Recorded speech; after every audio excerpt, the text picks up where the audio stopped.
another iteration where, let's see, it's another iteration, yeah.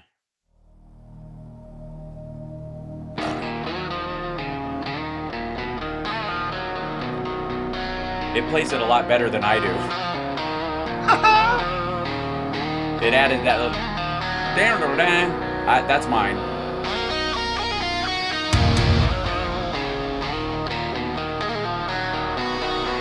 Gung, gung.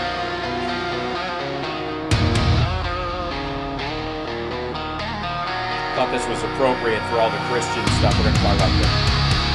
White rider, rise, thou full tide, crown like cold, winter light, scroll in hand, seven seals. I didn't like that.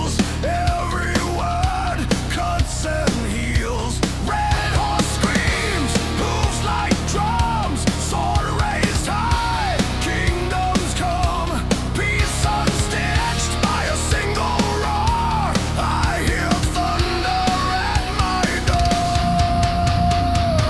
Wars and rumors of wars, spoken like a curse in the dark. Every headline, every scar Yeah, is another crack. it slaps, I think. Wars and rumors of war. All right. Welcome to the show, everybody. Good morning.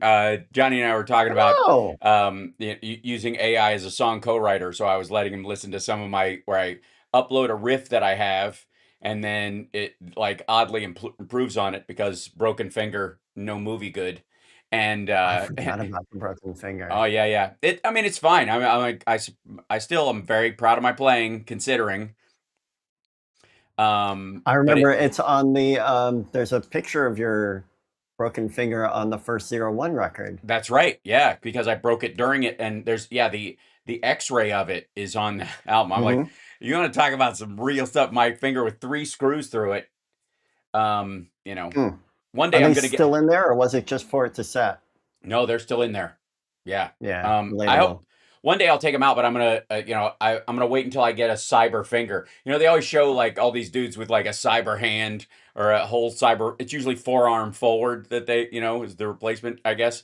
But you just want the finger? I just want one finger. Yeah.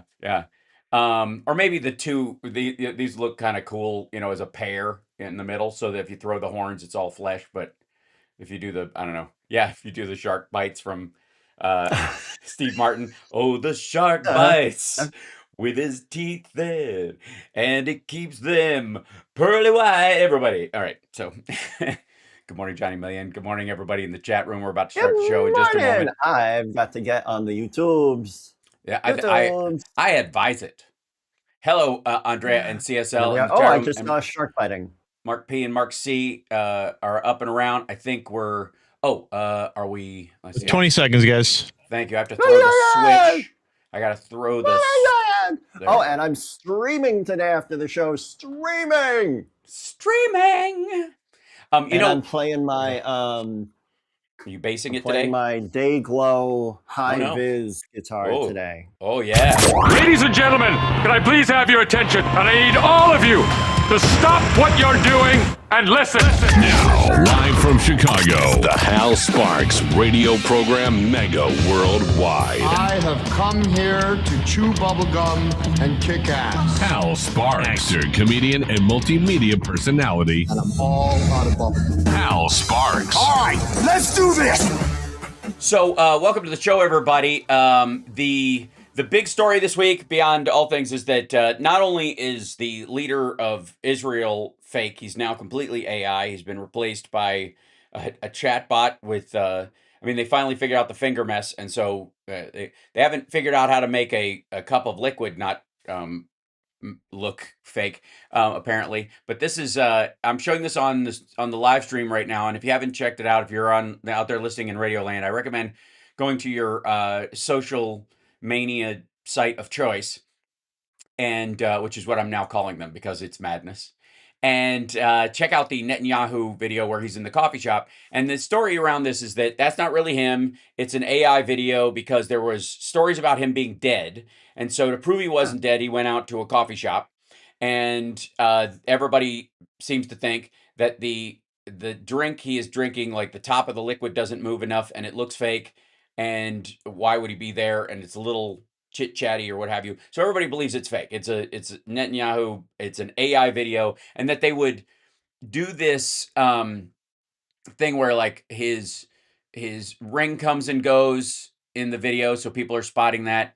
And it's one of those signs that AI, while amazing and has a lot of functional uses, I would say, in seeking the cures for cancer, the answer to gravity, Sure. ultimately, with the new AI open research that they just put forward, which allows you to do entire research projects, effectively create your own virtual scientists to run virtual experiments, in perpetuity throughout the universe and elsewhere. And at the end of it, it will tell us that the answer is 42.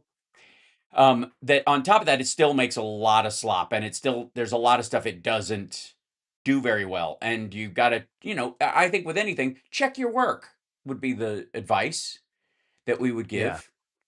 Check your work, and you're going to have to do a frame by frame. And if it's this important, I would guess you would have to go in there. And so a lot of people are making a point of Netanyahu also is he gave a press conference, and everybody's looking at his, and by the way, part of this, his sleeve comes and goes in the press conference, right? The edge of his jacket that comes and goes in his jacket, and everybody seems to be fixated on this. And I will say that the problem with this is that you can also take a real thing and very easily using start frame and end frame of something create an artificial AI slop.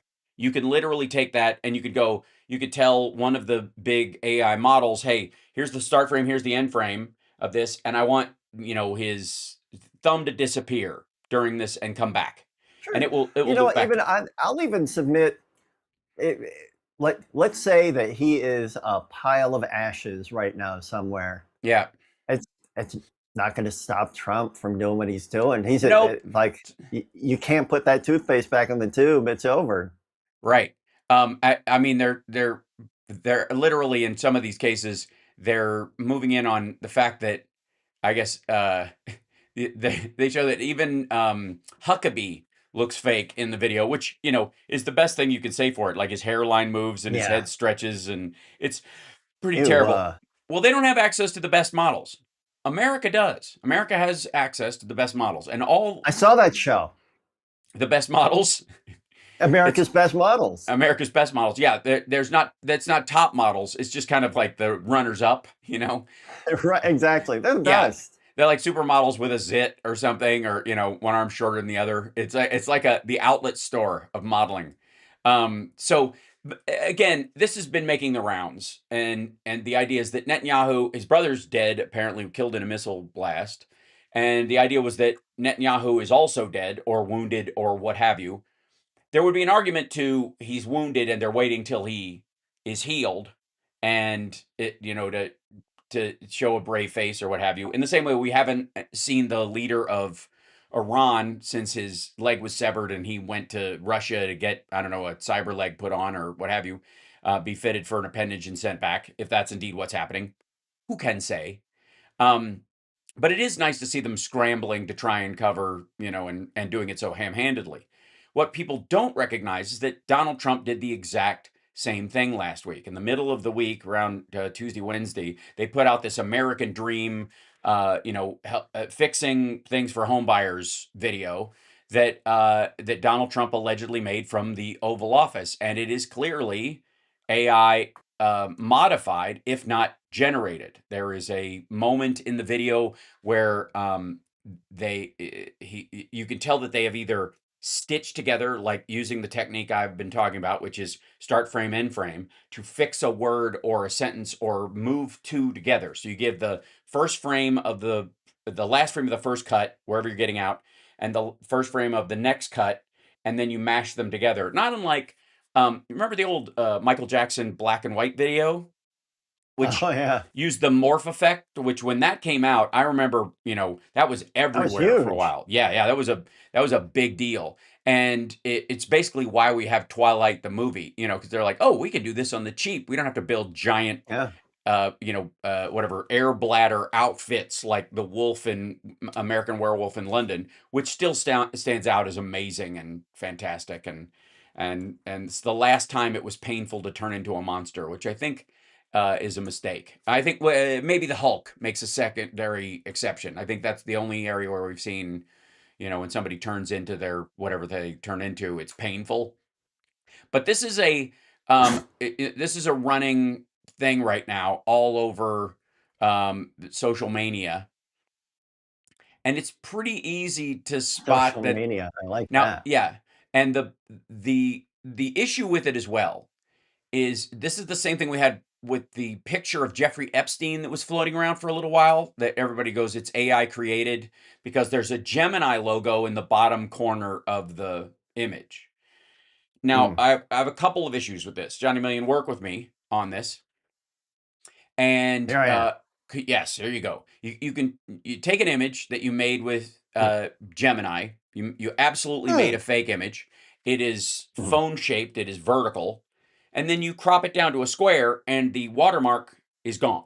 You don't have it in the shot anymore, and it focuses in more on the person that's there.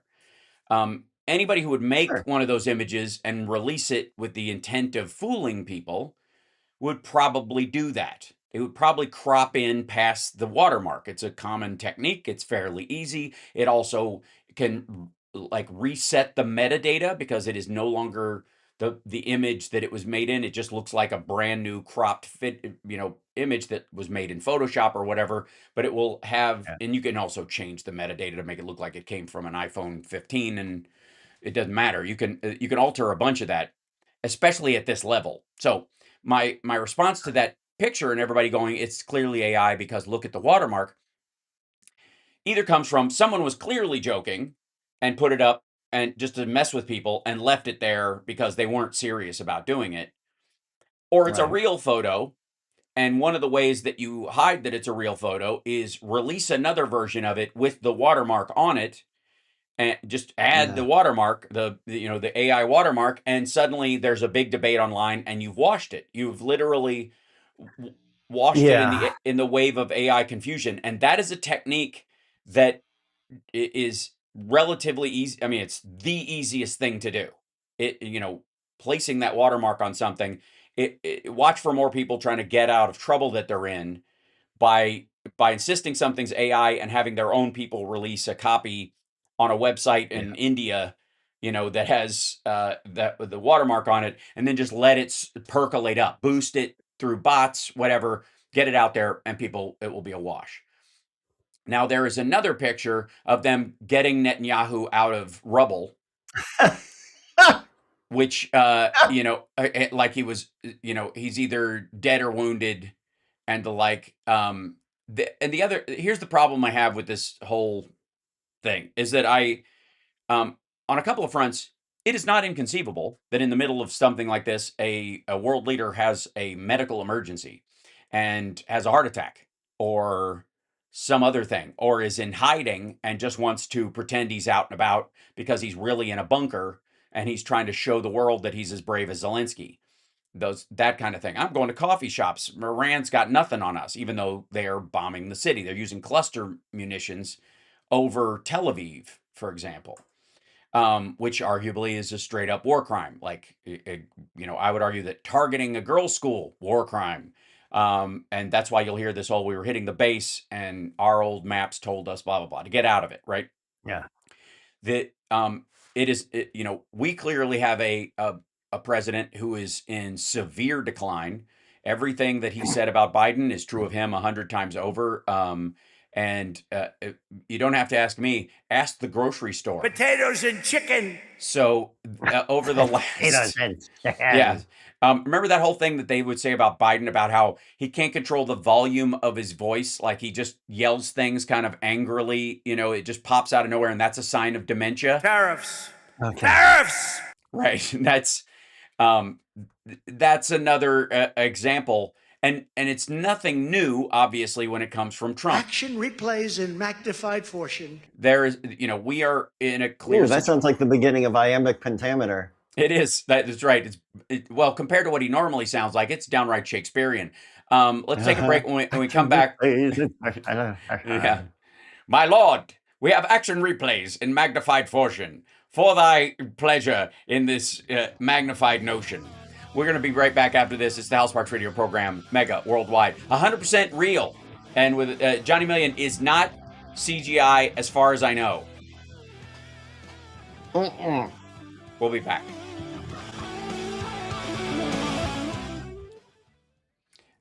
Yeah, so that I played this video on my show of Trump giving this address, and I was like, this is way too sharp for him. Like he's just blasting through this teleprompter thing like it's it's like it's 2005. Better than he was on the Apprentice in some cases. I'm like, there's no way. And then at one point, there's a parallax in the camera where the background squishes to his face for a split second like that. And that's an edit. That's them trying to do their best. Like, nobody will notice. And then he says the word lenders, and his mouth and the word lenders does not work together. And it's just kind of like a face back to this. It stretches. It's like, oh, crap. What was that Schwarzenegger movie with the... Total Recall. 2 weeks. Right. Yeah. Yeah. Right. Yeah. Exactly. And Trump's always looked like the woman from Total Recall. Right. Yeah. Get ready for a surprise. Surprise. Yeah. Let's see. Okay. We're good. There it is.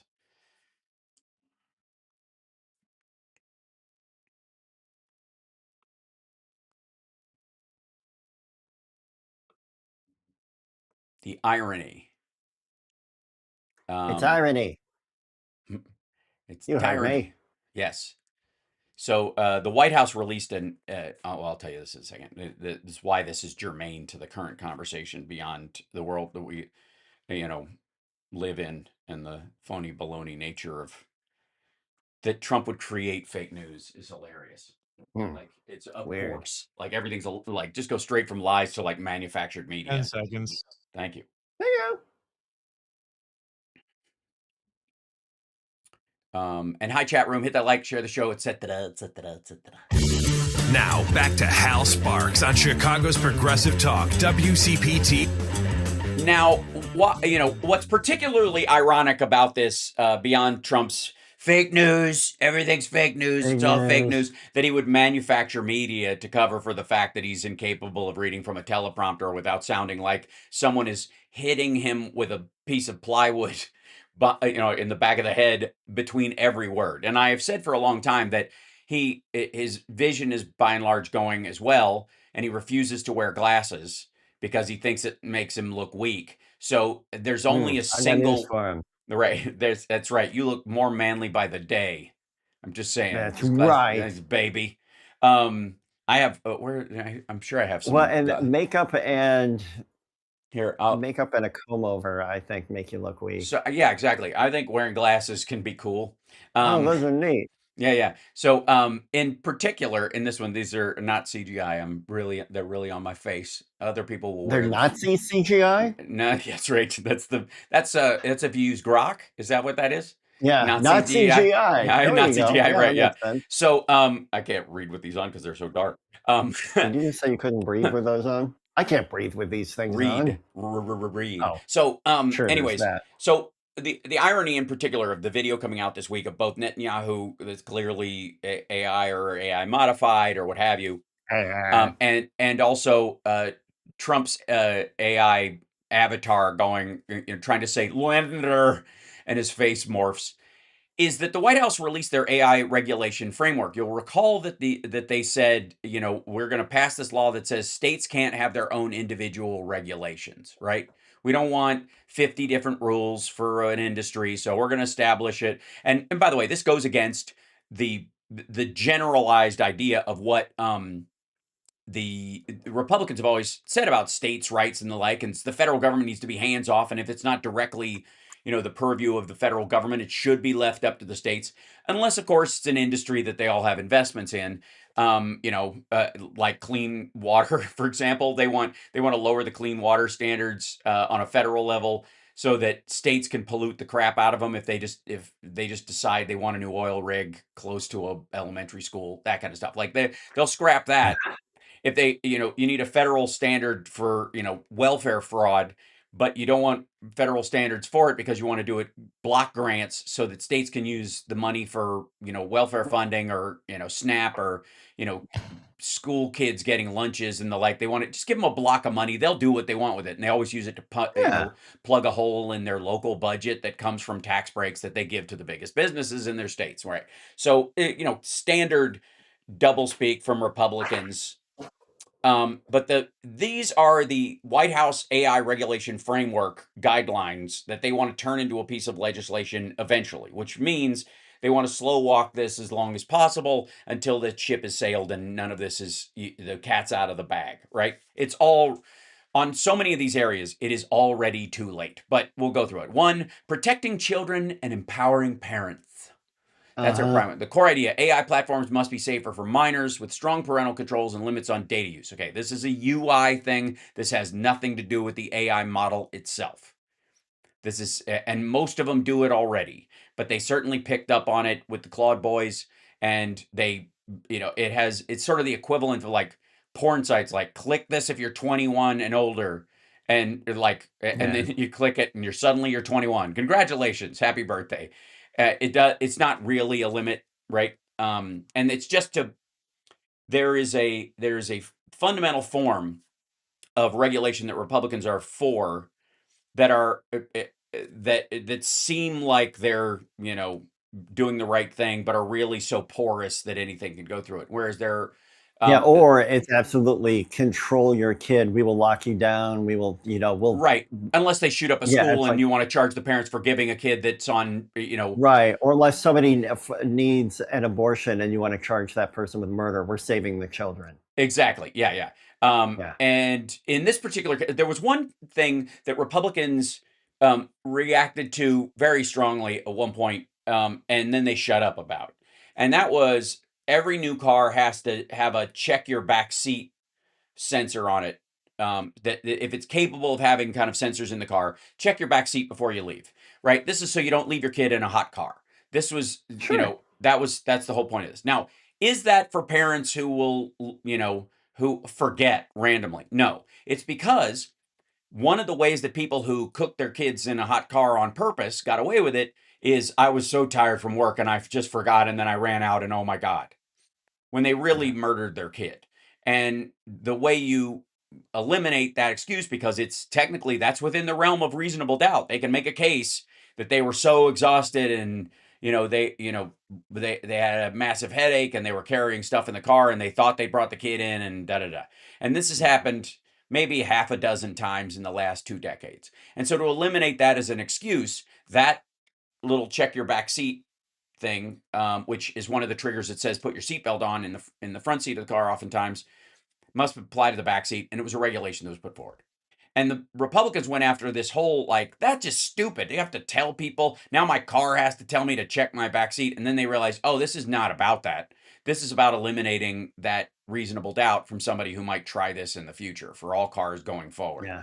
And this is, Democrats are coming at from the point of view of, like, in good faith, let's assume that somebody who's overworked and broken down forgot their kid in the back of the car, Right. and this happened, and it's a tragedy. Let's eliminate that tragedy. And then Republicans realize that this also is a law and order thing, which is primarily why it's there, and they shut up about it. They went back to work. Okay, so this is a similar thing in terms of AI. It's a UI interface to basically protect AI companies from, give them indemnity against, stuff that will come. So age assurance requirements for AI services like being accessed by minors, that's pretty normal. And these parental tools for privacy settings, screen time, contact exposure, and account controls, that's overall on your phone. So it should apply to apps. It's already there, and they're not using it on a desktop most of the time. It's on their phones where they're most concerned about it. And there's an AI in almost every social mania site, right now too. Meta has one. There's an Instagram one. There's obviously Grok on Exeter. And then the next one was safeguarding and strengthening American communities. Whatever. Support AI growth while protecting communities from economic and infrastructure burdens. AI data centers must not raise residential electricity costs. It codifies the quote ratepayer protection pledge, which again, how do you prove it? You know what I mean? And why does that not apply to any business that rolls in then? Why is this special to AI? I mean, it certainly is a big power draw, but so is a giant factory in your area. A big Walmart distribution center is going to draw a lot of power. Actually, it'll draw more power because there's more people there, so it has to have lights on all the time. So, and air conditioning. You don't need necessarily the same HVAC controls. Okay, so again, mostly to protect them from this. 3, respecting intellectual property and protecting creators. Protect creators' likenesses and voices while maintaining broad fair use latitude for model training. Congress should set rules protecting creators' voices, likenesses, and content from misuse. This is already happening again. The ship has sailed. This is mostly like doing stuff that is okay. And then 4, preventing censorship and protecting free speech. Now, this is the one that they're bearing in there, which is the grokification of That's all a big things. one for them. Because they're afraid that like ChatGPT will tell your kid that climate change is real and that we should do our best to try and be good citizens and recycle. Or you might want to do that because that's pretty racist and insensitive. Yeah, exactly right. Yeah, don't become a Nazi like Grok did for an afternoon. Yeah. And stay that way, I guess, and most of them don't because they also want commercial viability. None of these apply to local models trained by individuals. I thought you go woke, you go broke, baby. That's right. 6, educating Americans and building an AI-ready workforce, which is federal support for AI skills training and workforce development, already in the CHIPS Act, already in the EOs that Biden had put forward, the transitional stuff. This is the, no matter who was president right now, they're going to have to do this part. And then 7, federal preemption of cumbersome state laws, which is what this whole thing is. And I would say that this is sort of the Patriot Act of AI stuff. Like it's just give them, a broader pool to swim in, and then just pretend you did the work. That's what this is. Right. And by the way, it will Patriot Act. Oh boy. Yeah. So by the time this gets through Congress, this ship will have sailed, and it's almost as if while they were working on this, or and I say air quotes working on this, over the last little bit, they were showing Trump and everybody like, look what this stuff can do right now. Oh my God. And he went, why do I even have to do videos? Like the irony that Trump gets on Biden about AutoPen, and he is auto videoing now. He is auto addressing the country. Because I'm here to tell you, that is an AI enhanced video, if not 100%. There's no way, I don't have access to the metadata on it, but you can tell it is scissored together using AI to try and make a clean edit of a bunch of takes to make the president look more competent at reading and speaking than he actually is. That is lying to the American public about the capabilities of their president, period. And nobody says you have to do a live video or that you can't edit videos together. Just do it. But they don't want it to look like it because they are afraid that the American people will recognize that he's a mess. We got to take a break. We'll be back right after this. It's the Hal Sparks Radio program, Mega Worldwide. Mega Worldwide. Mm-hmm.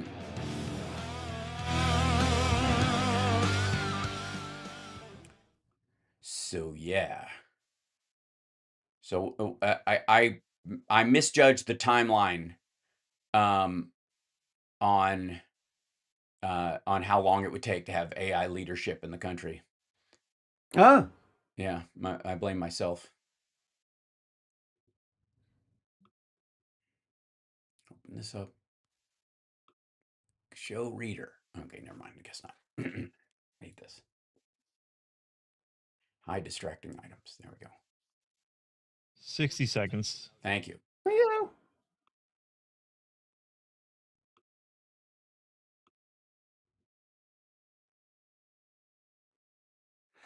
Hey! I'm gonna sneeze. Too late. You. Wait, I got that out of order. Mm-hmm.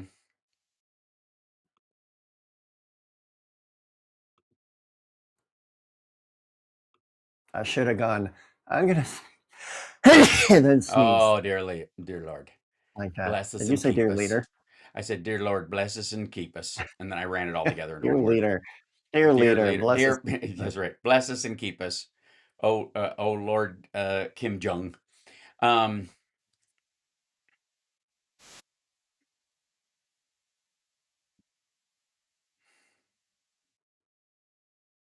Come back.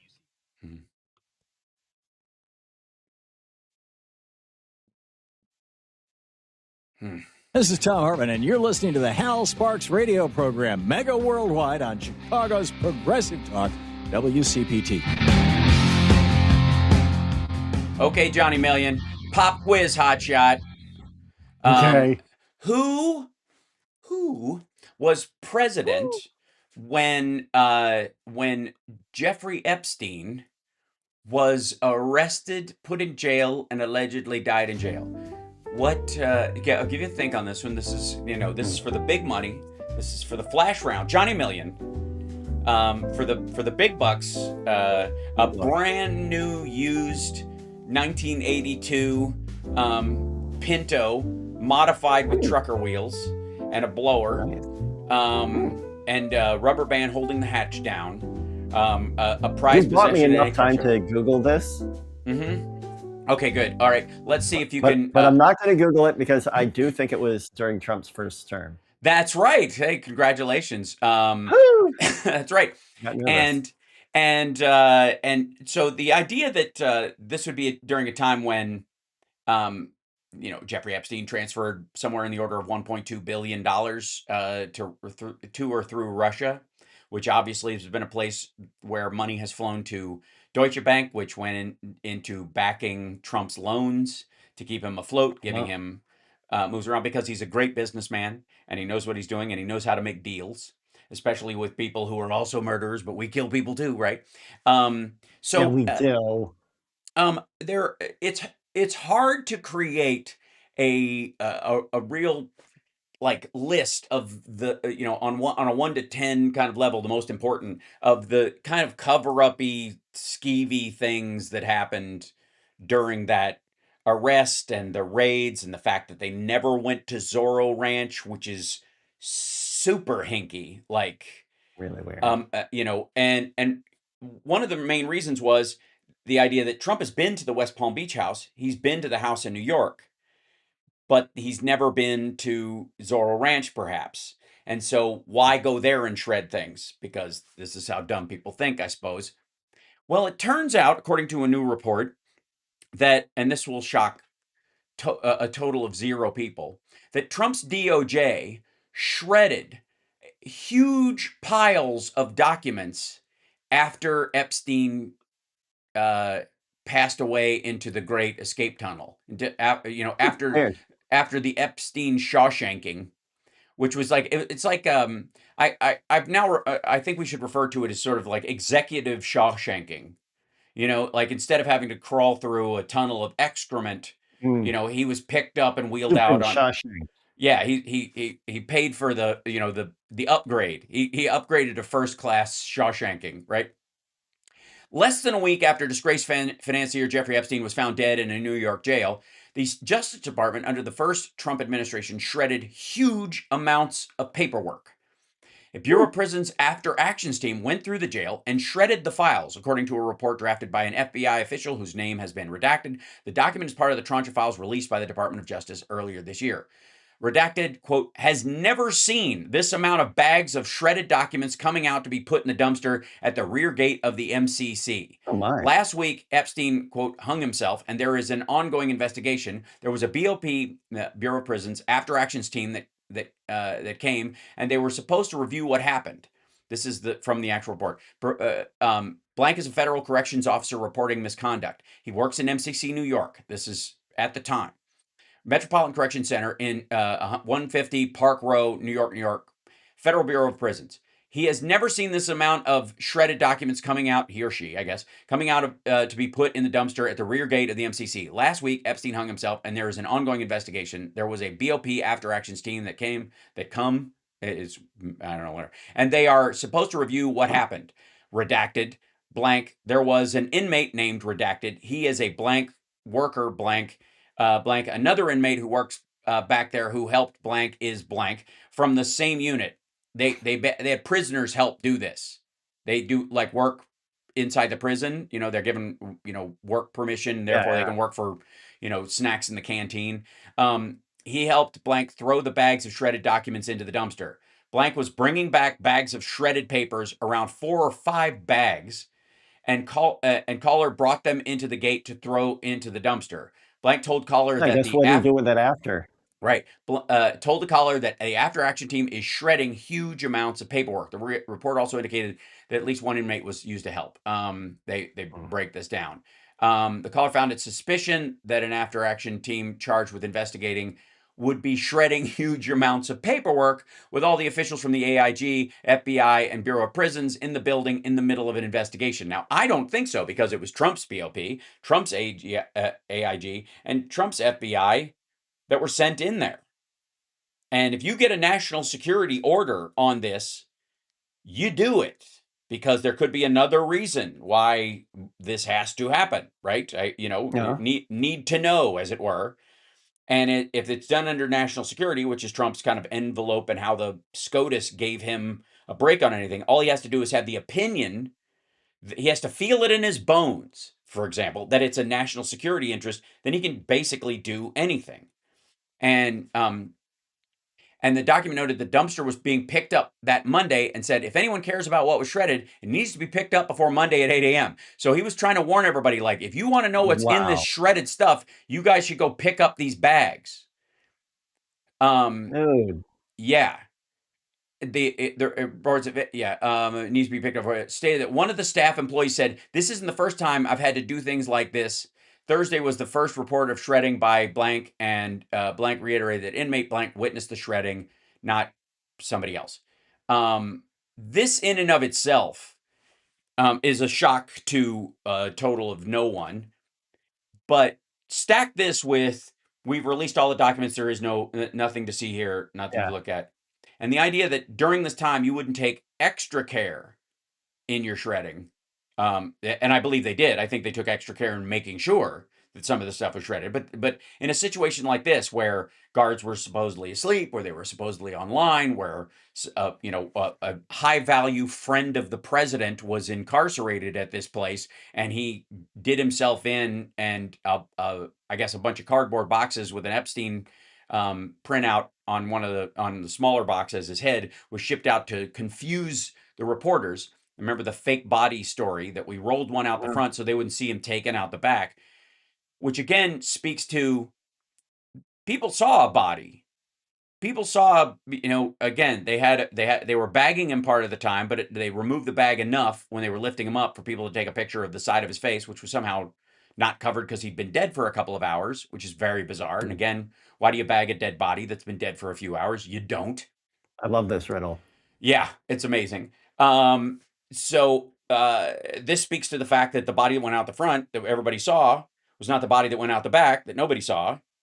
And a bunch of documents were shredded around this, which speaks to the possibility that the man didn't die in jail after all, and that the most reasonable conclusion is that someone aided in helping him get out of there, and some of that $1 billion that was floated around went to some very high-profile people to help him escape. Now, again, this is my personal favorite conspiracy theory. This is without access to all the information, but insofar as he hung himself in jail, I think that most people don't believe that he did it on his own, if indeed he did it, and that he was killed after the fact. There is no noose, for example. The ligature marks on his neck that they showed in one of the pictures was straight back instead of up near the ears, which is what would happen when you hang yourself. When you hang yourself, it's no surprise that gravity does its trick, because that's how it happens. And so you would have a line that goes somewhere under your chin and up towards your ears. The ones on his neck were straight back, as if he had been garroted, is the story. That's why Mark Epstein believes he was murdered, allegedly. And again, Mark Epstein is his brother. So he could, whether he was murdered or hung himself, as the debate draws attention away from the possibility that he escaped, because the assumption is in either version of events that he is dead. So it works both ways. By Mark Epstein screaming his brother was murdered, then the belief is that, well, Mark Epstein doesn't know that he's alive and has escaped, and that he was helped by, and I've said for a long time, like, how much would it cost?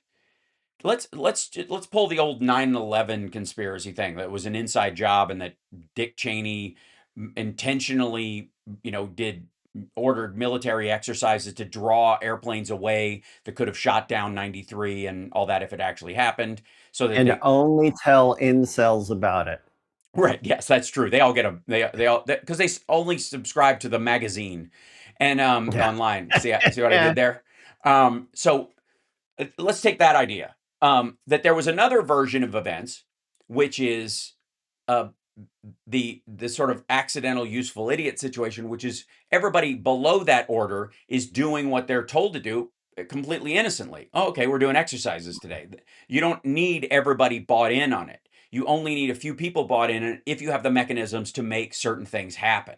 The number of people that you have that are involved in the lie gets smaller and smaller and smaller.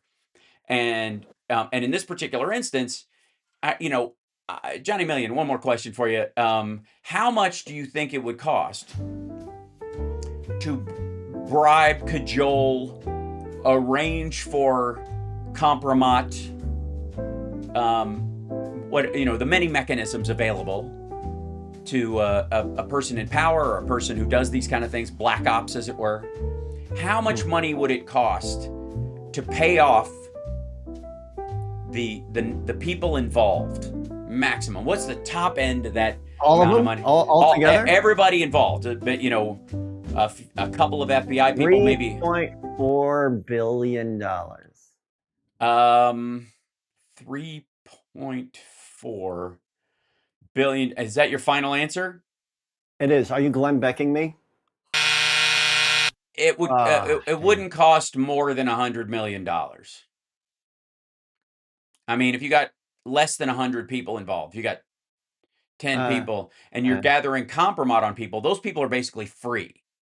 The guards that allegedly had money coming into their, one of the guards forgot to factor in the discounts. Yeah. There's an Epstein promo code that you can throw into this.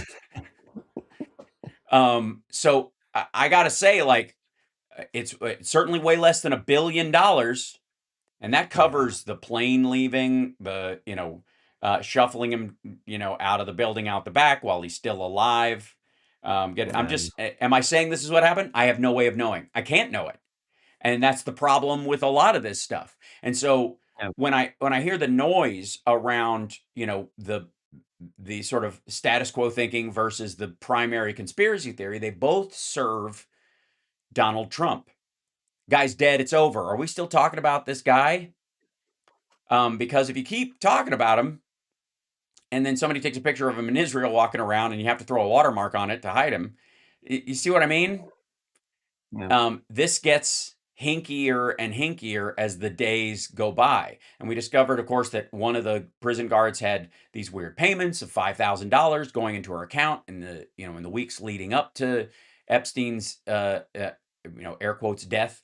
And that, I mean, that in and of itself is like, you don't even have to do anything. You don't even have to know whether he killed him, let him kill himself, or will kill him, or he disappears. None of your business. All you got to do is walk in and find a dead body that vaguely looks like the guy, and scream, like the dude. Right, looks enough like playing him. The dude. Yeah, I'm a dude disguised as the dude playing another dude. That's you don't need them to be part of the mastermind behind it. You just need them to play one particular role in it, and that's not very expensive. I guess not. And in the world of like people paying attention to a lot of conspiracy theories, and the irony that maggots often will go, every conspiracy theory has been proven right, which it, by the way, hasn't. We've, even, Trump's DOJ releasing the MLK and the JFK files is basically like, yeah, it's basically how everybody thought. Warren Commission wasn't that far off, and that was pretty much what happened. But it didn't stop the conspiracy theories after the fact. And oddly enough, we got to take another break, but oddly enough, they never seem to blame Trump. He's in this situation Oh, when weird. when they're like, surely JFK was murdered by the Cubans and the mob and people inside our own government and the CIA and the Russians all working together for the Pentaveret. That it never lands at Trump's feet, and that brings us to the Iran war. We'll take a break and we'll come back right after this because I got to tell you, I'm a little tired of the idea that Donald Trump is this like mastermind, and all it took was 7 visits from Netanyahu, who may or may not be AI right now, to talk him into it when the rest of his cabinet, including this guy Joe Kent, who quit in protest, were right there every day telling him you're being lied to. We'll be back right after this.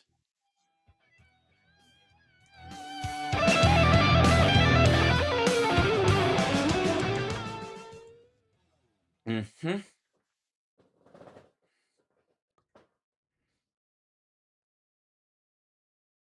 Yeah.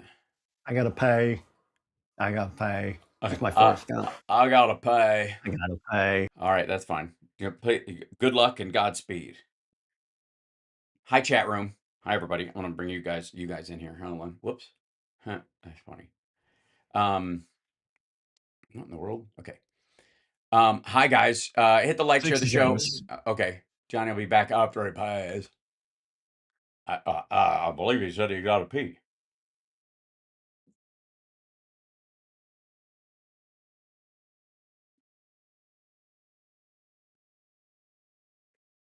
Is the meme stat verified systems? I can barely read that because of how fast it's going by in the big sentences. Beg your pardon. CSL, that's something I should take a look at. Let me know. I'm waiting for the chat to open up in my other window, and it just ain't. There it is. Now it's starting. Okay.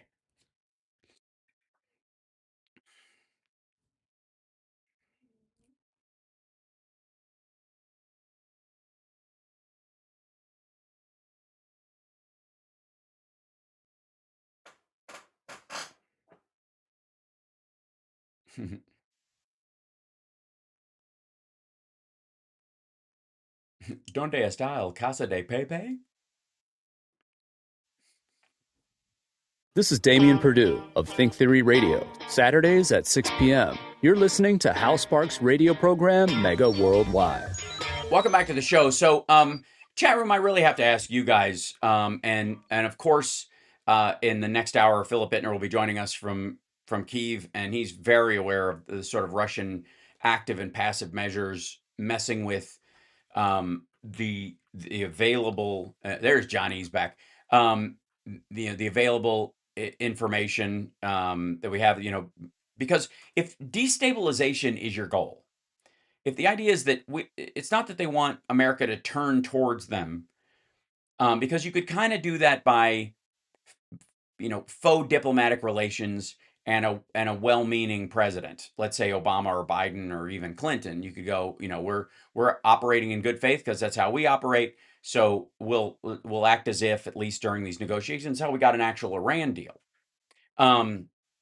And or you have somebody like Trump, where you would hire somebody who would forgive all of Russia's sins and just kind of let them do whatever, is obviously part of the plan in this. But you don't need Trump to be effective. You don't need Trump to actually have any legislative legs to work with, where he undoes sanction on on Russia and Iran, which he did this week, by the way. Let's also just land this out there, that Trump lifted sanctions on Russian and Iranian oil this week, in an attempt to lower the price of gas at the pump, which, by the way, it will not do.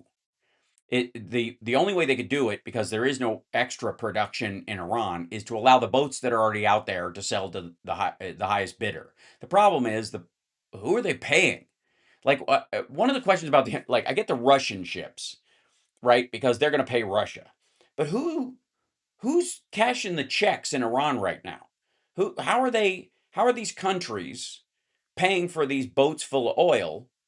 Is there still a normal, banking setup, I guess, who's checking the funds on? Are the banks up and running? In this circumstance, they're at war. I presume to some degree they would be. But we hit a bunch of their banks before, and it's obviously everything's digital these days, so it's hard to understand that like actual banks with tellers and machines actually have any meaning whatsoever. But wherever their banking, their mainframes are that operate all this stuff, would be in one of two sites: a clearly banking headquarters where most of it flows through, or a military site to protect them. Perhaps their big mainframes that run their oil industry are buried underground in the same way that their nuclear facilities are to protect those things. But Facebook is down. Beg your pardon. I will see what I can do about that. But it might just be on their side. We'll see in just a moment. I'll let it pop up and see if it's thinking. Not quite sure why. And again, there are these sort of ongoing hits going on, and it looks like, yeah, we're streaming to Facebook, so it apparently is still there. It's showing we got viewers there. By the way, who throw some bits in and see if it activates. I'm kidding. So, but you can if you want, because it's a great way to support the show. It's one of the only ways you can monetarily support the show on Facebook itself. But when Trump is, releasing these sanctions on Iranian oil, what really stops a country at this point if they believe that the word coming out of the White House, which is regime change, period, end of story, that they won't just hijack those ships and keep them, retool them and use them. We're not protecting those boats. Russia isn't protecting those boats currently in any way. They've got their own fish to fry in this circumstance. So the question is where does the money go to at this point? And what is it going to, out of the banks? What are they spending it on? I mean, it's obviously not on the sort of civilian infrastructure of the country right now. People are just sort of in a war footing in those places. Like the civilians that work at electrical facilities, for example, in Iran, are working under violent duress right now, not a matter of paycheck. And the regime in Iran isn't one of those that's like, hey, you guys should take a week off. While this warring is happening, you have to keep your electricity connected, and it ain't about a paycheck. So the question is, where is this money going? When it was the Venezuelan oil, for example, that stuff, the money for that went through Qatar, who famously likes to use Trump coins as an exchange token. Yeah. So that they can pay off Trump, right? There is no reason why the money for the sale of that didn't go straight to Venezuela, much less through an American bank if we're guiding it, right? And to the American taxpayer for to pay us for the cost of our military operation of beheading their government and arresting their leader, right? Because we're now getting a fee for that. So obviously this is a Trump thing to kind of feather his own nest, and will be. If Democrats take the House and the Senate, and it looks increasingly like they will, is it possible that we could actually find out where this money flowed through, and perhaps the Iranian money for these sales, the releasing of these sanctions, is that Besson and these other folks are arranging for it to go through, in many cases like it does, into a holding account that we oversee, or that Trump personally oversees, or that flows through, World Liberty Financial, for all we know. The murky world of oil prices and exchange is the Wild West in that part of the world right now. And if Trump has found a way to skim Iranian oil sales using his, we'll allow you to buy it, we're lifting the sanctions, which means anybody can do business with it, is that an arm of World Liberty Financial could be the method by which they exchange this money.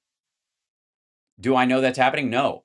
But do I think that that's reasonable considering what we've seen out of Trump and his people? Is that a reasonable belief? Of course it is. So the other aspect of this is that, the biggest thing they fear, and this is, again, one job, DNC, red districts purple, purple districts blue. If you want Republicans in office who at least recognize that they do not have a 100% mandate in every district, You got to turn those things purple. You got to show up and make them afraid of a growing voter block.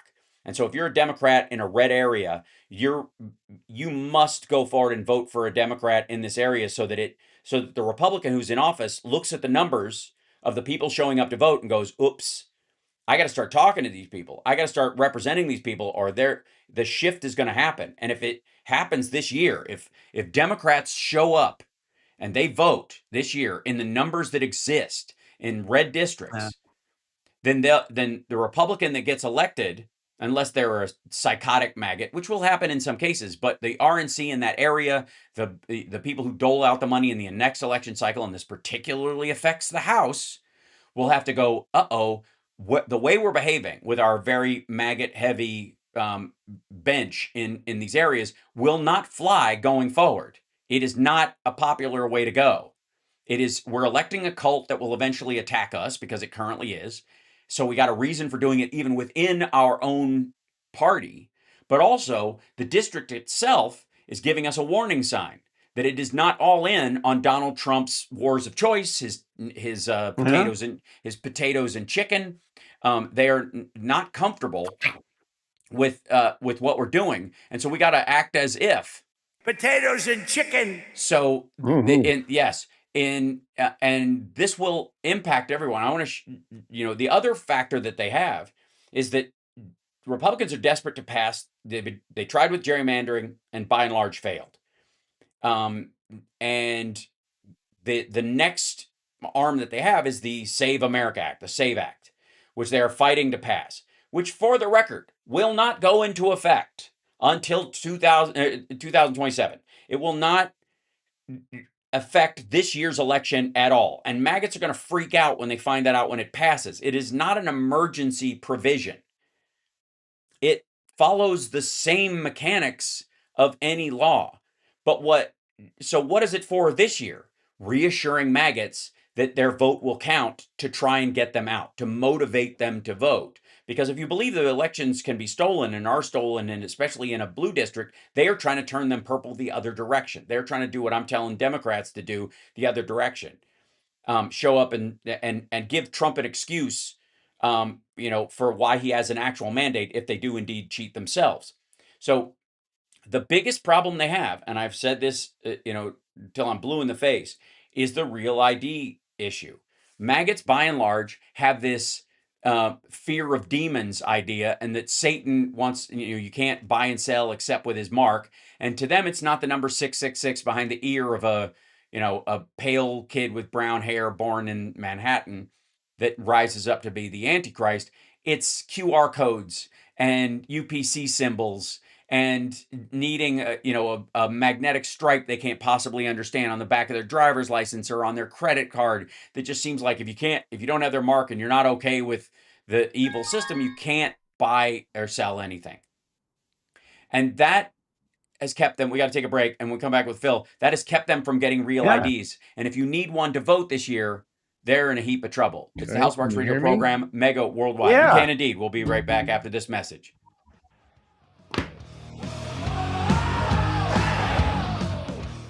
Test. Yep, we hear you.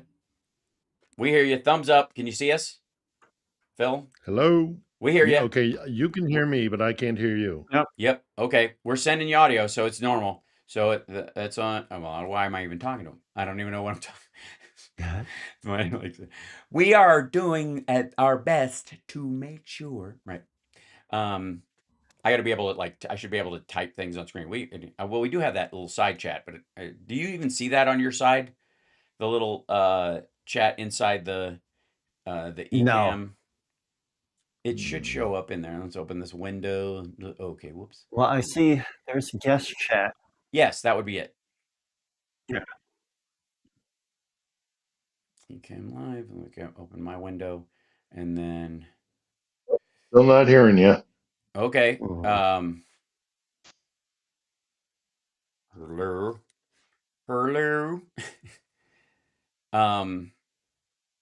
So yeah, we hear you, Phil. So let's see. Check. Probably hear me, but I can't hear you still. Yes, there's an issue. Let me try. Yeah, just make sure you got your. Okay, he's gonna reattach. Excellent. 12% of voting age Americans don't have the documents they need to register under the SAVE Act. What's more, those burdens fall hardest on Republicans. Registered Democrats are more likely to have a valid passport than Republicans. Senator noted, and while Republicans are more likely to have a birth certificate, that may not be enough since the act imposed strict requirements. There you go. Can you hear us now? Checkity 1, checkity 2. Nope. Check 2. That's on your end then. That's let me see. Is there a way to check 1, check? Hey, there you go. Yay. Just switch it and switch it back. There we go. Hold check on, 1. I can do better than that. I see what the problem is now. It's all right. So let me open this up. Okay. All right. There we go.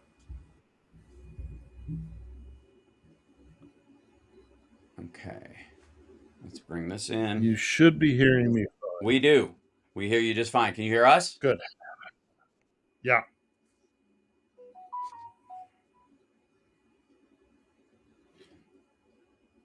I take it we're in a break? Yes, we are. Yes. Yeah, okay. I'm going to take a minor risk in that. There you go. All right. Check 1. Beard close up. Beard close up. Super beard close up. Beard close up. Extreme beard close up.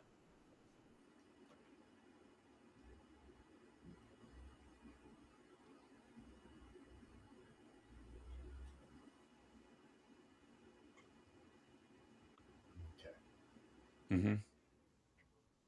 Just behave yourself and just sit there and don't try to check my Bluetooth. Check 1, check 2. Yep. All good. Excellent. All good on my end. Can you hear this? Potatoes and chicken. All right. Yeah, potatoes and chicken. Tariffs. Tariffs. Right. Burmese. Right.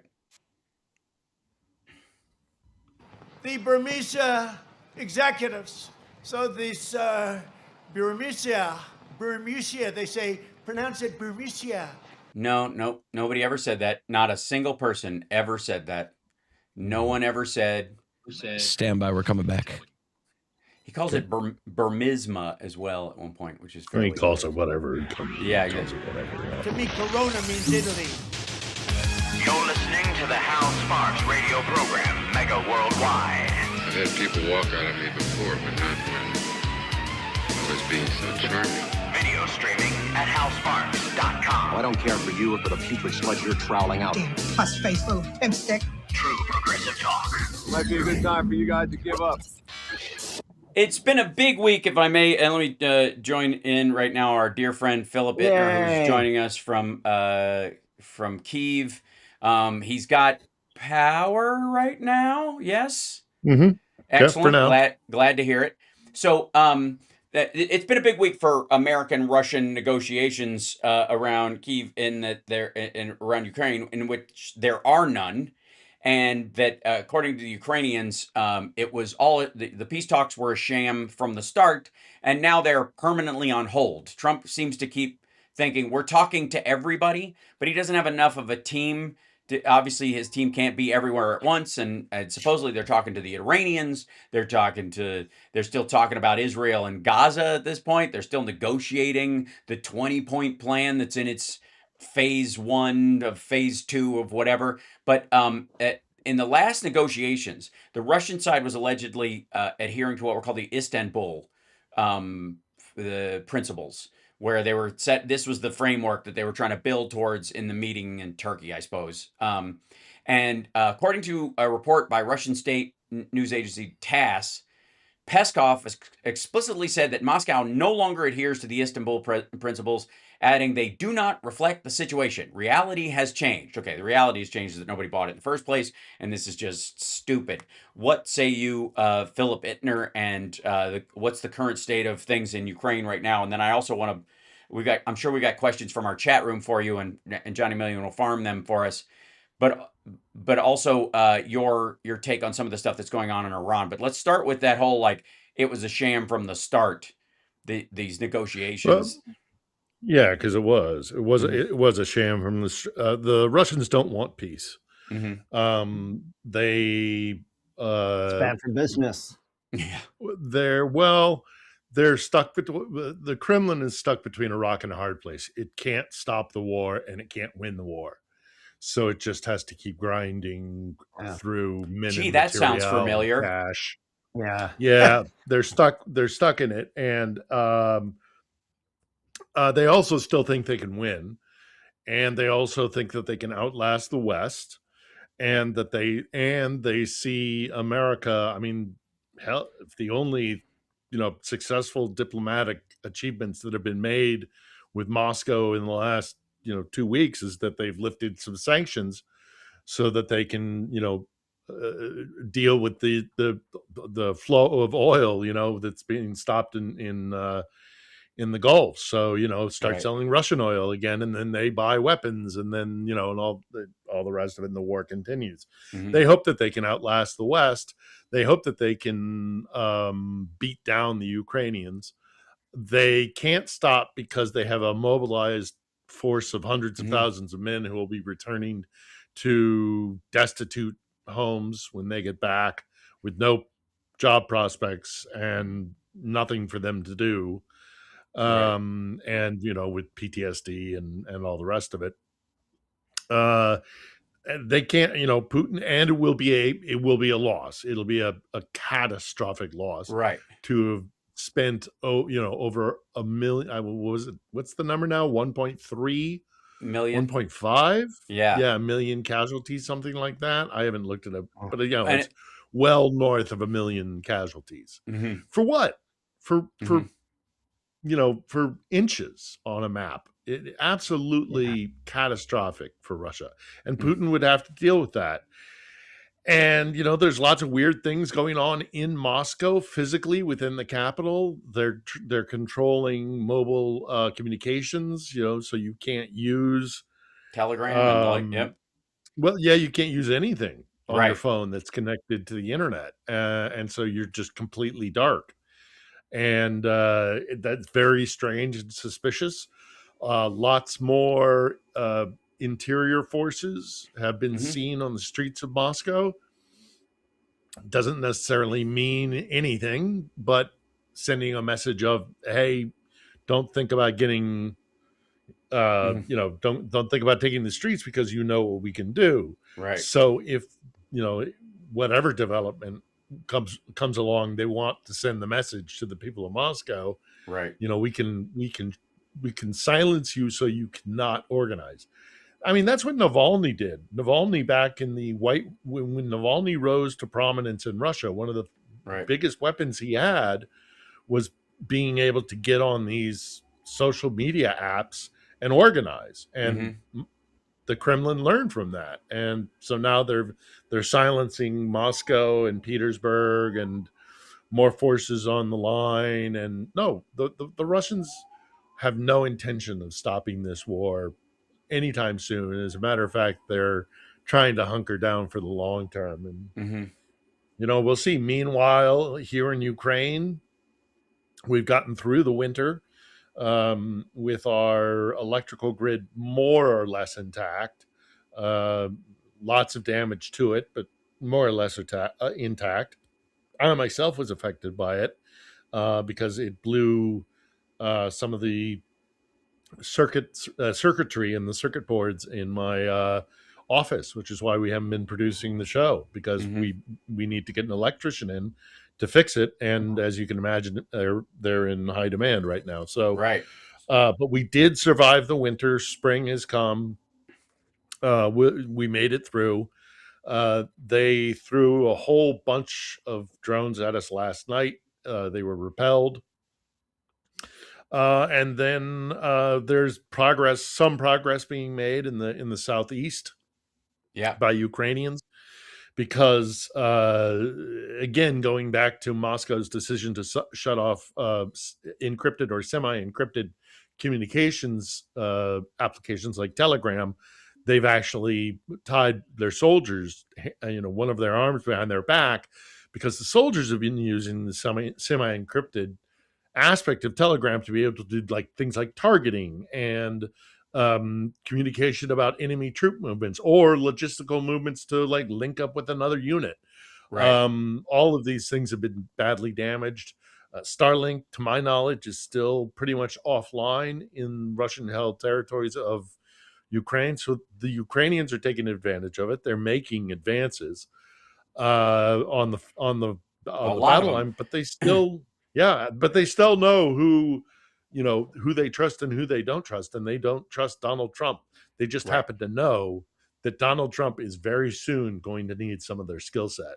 Already has, and I would argue that the Ukrainians already helped us once this week. So I want to break down a couple of the things that have happened around this area in particular. Was that a major shipment of Russian drones to Iran, and an interesting twist to this whole thing is that the Iranian facility that to make Shahed-like drones in Russia has been churning them out to attack Ukraine, and the Ukrainians, the Russians, to do Iran a solid, we're going to ship a bunch of these drones to Iran because one of their facilities had been destroyed, or a couple of them, and that shipment was destroyed by the Ukrainians this week.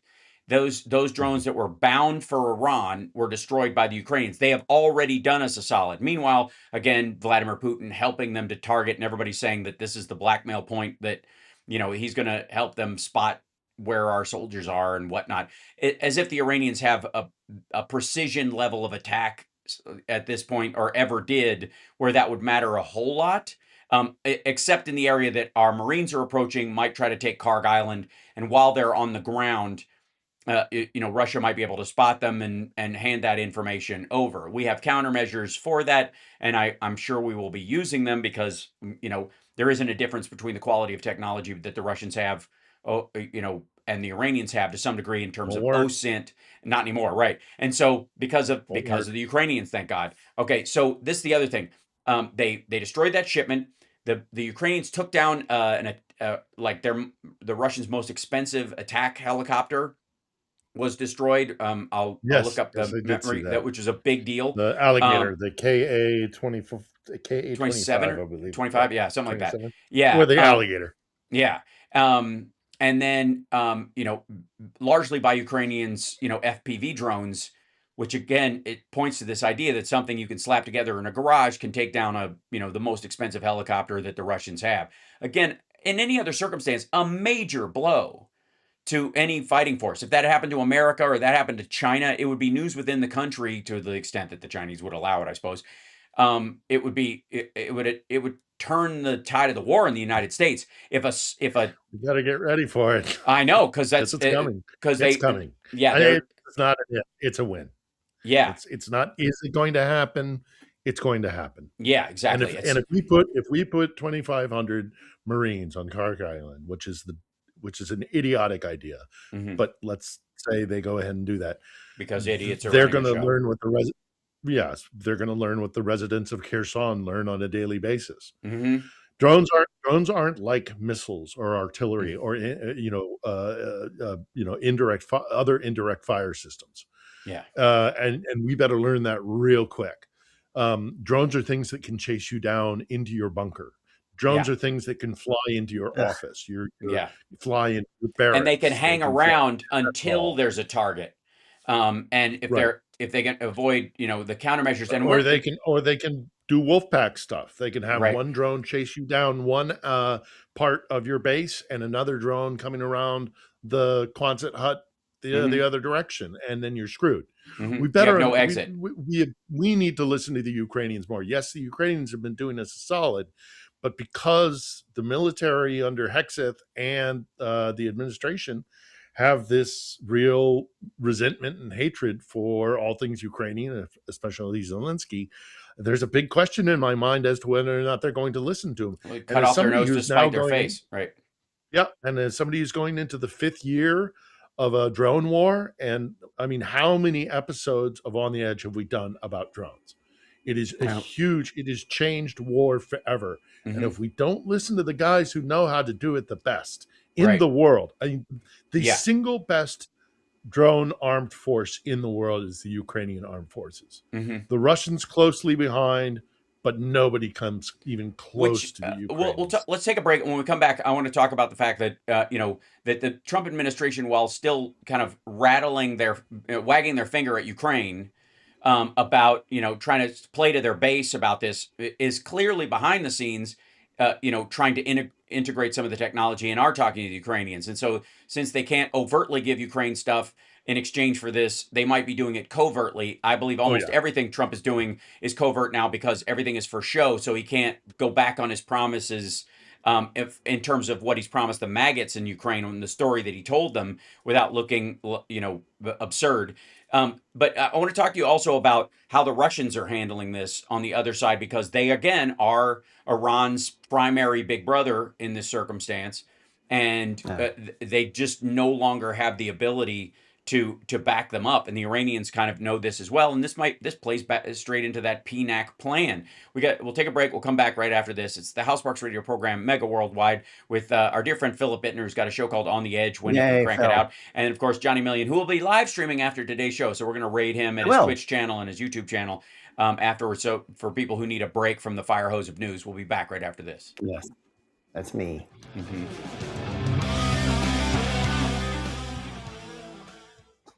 Yeah, they send those poor Marines onto that island.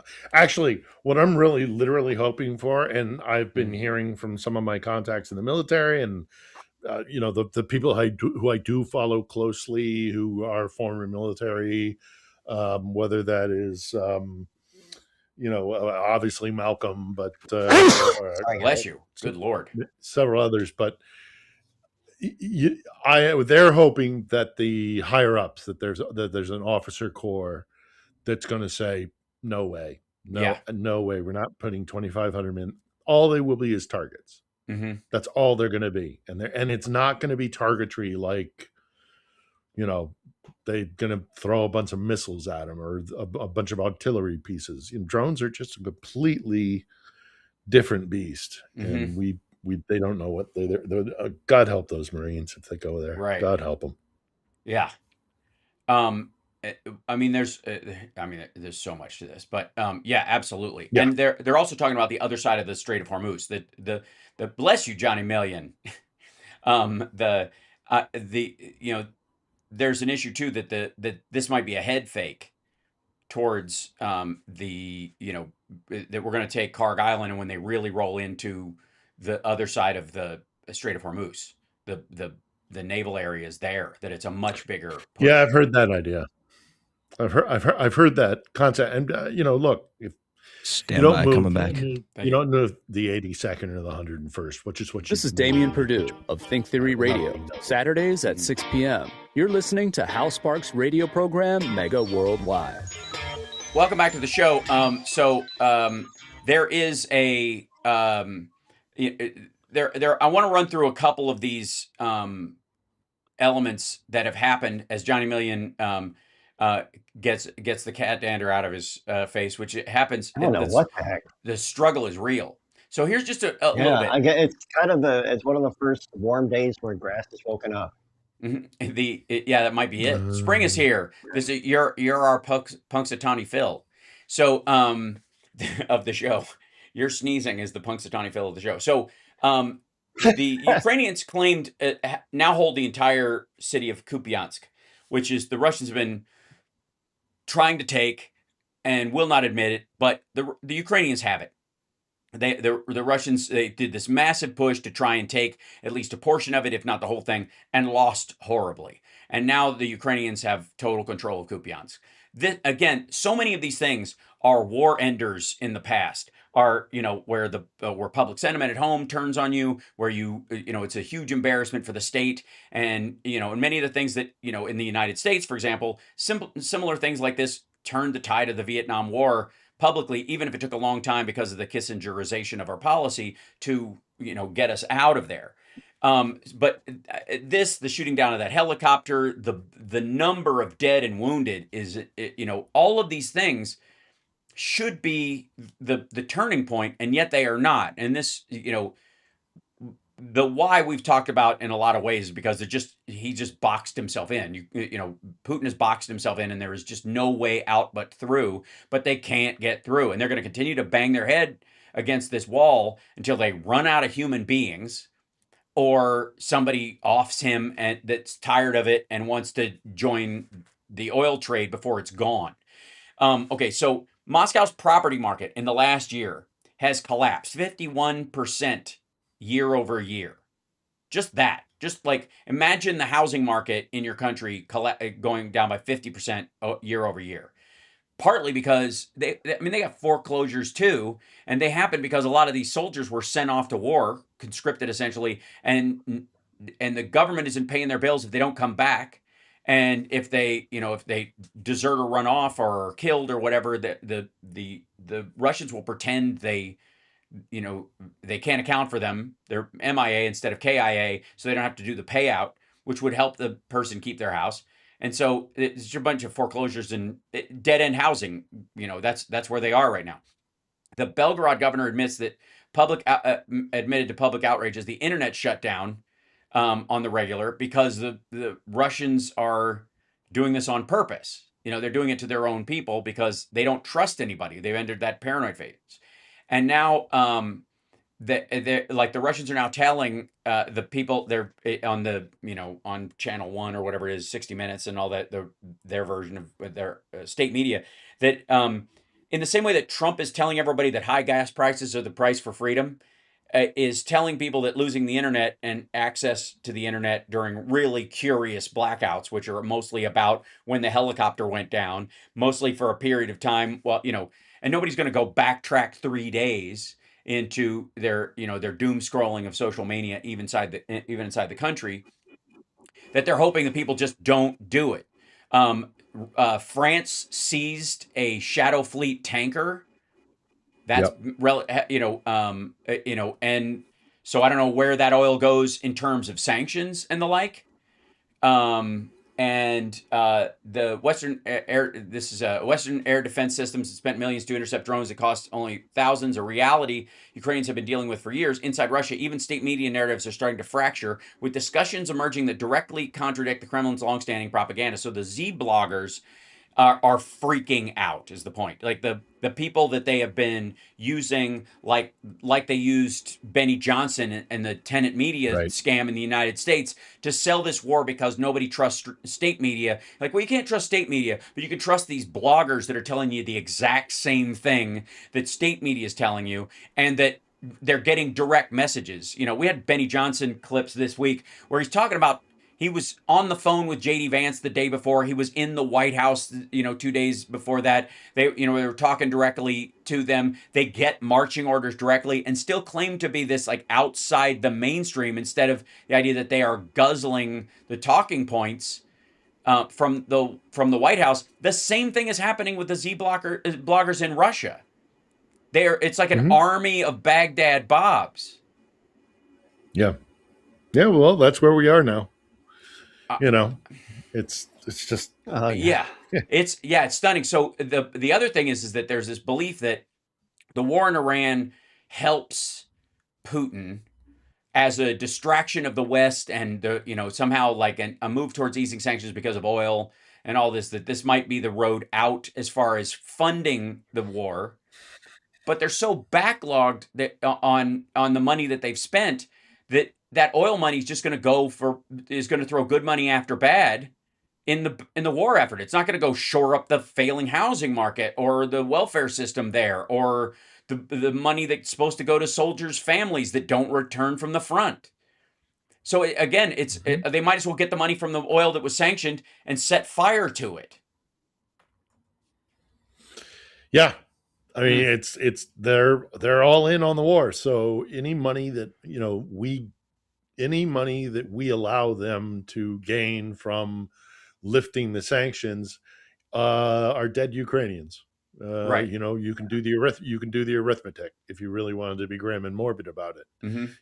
How many extra billions of dollars are we going to let Russia sell on the open market to ease tensions because of the Straits?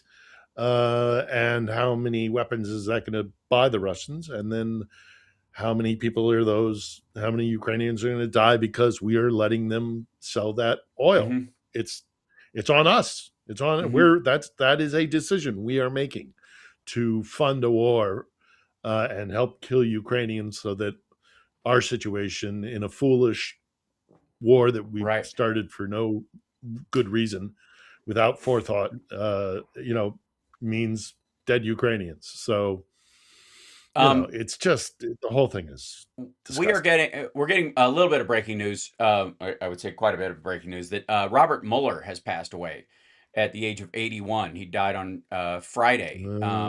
Cause of death is not immediately known, but he'd been suffering from Parkinson's disease for years. So he was not a healthy guy. Yeah. And that was the part of the problem with the Mueller report.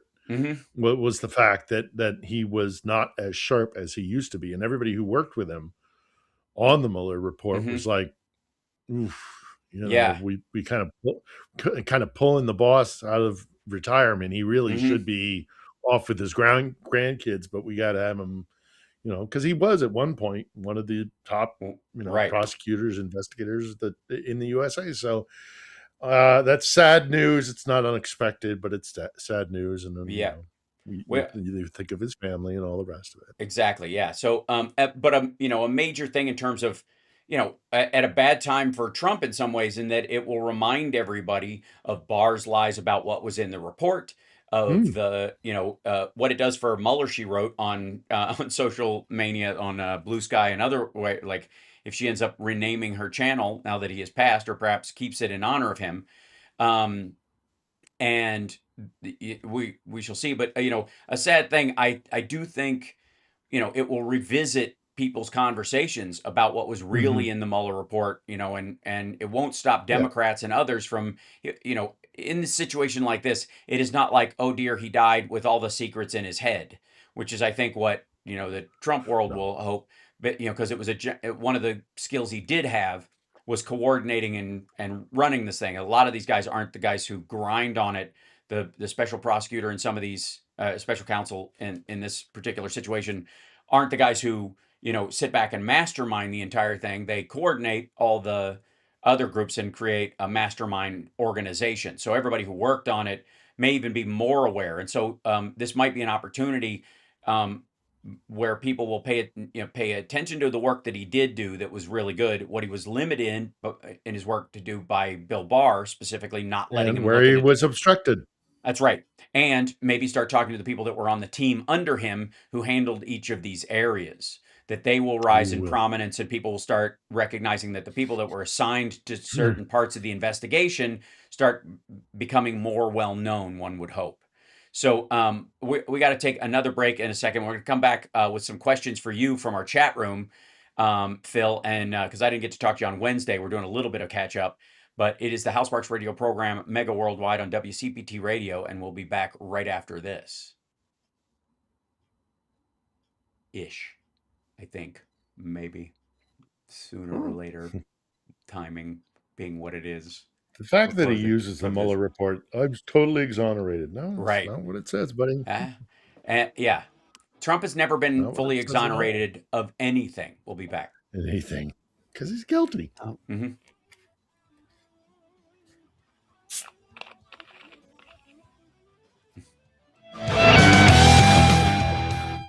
Mm-hmm. Yeah, did they I'm trying to find where this guy is.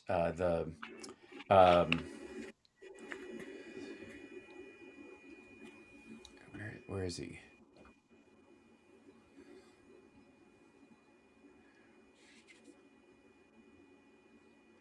Yeah, if there is an upside to Mueller dying, maybe it does loosen some lips. Mm-hmm. And then there's, Peskov thing, and then, good. All right. So much to cover. Oh, my God. This show is zipping by. What's Peskov thing? That was the thing about him saying they're no longer adhering to the, I'm just going back over. Istanbul. The Istanbul standards. And they, one of their biggest propagandists in Russia, I was trying to find his name, but I can't find it right now, whatever, was apparently put in a mental institution because he turned on the war. Yes. This week. He was actually somebody official. Mm-hmm. Yeah. And he's in a psych ward outside of St. Petersburg. Mm-hmm. Starts with a P. Yeah, don't a lot of them. And then poor Chuck Norris, who I watched Lone Wolf McQuade, which I think is his best movie by far. It's why they did Walker Texas Rangers, effectively the series based on that movie. And I that's I always hated been that show. Hated that's that show so much. yeah, it's very cheesy. But Yeah. the And movie very sanctimonious. the movie itself Very is sanctimonious. yeah, the movie itself is fantastic. And Hey, the man was a living legend. He was also I didn't have to agree with everything about him, but nope. He The, was as a he was an fighter, American icon. As a fighter, the real deal. I mean, multiple Yeah, kickboxing yeah. championships, with when they didn't use pads, all He'll be kinds of back. stuff. Yeah, he'll be back. He's just waiting. He's not dead. He can beat this. Yeah. But I took karate lessons from him when I was 9. Coming back in 15. I know. I heard. Yeah. Yeah. The shape weight. Yeah, right.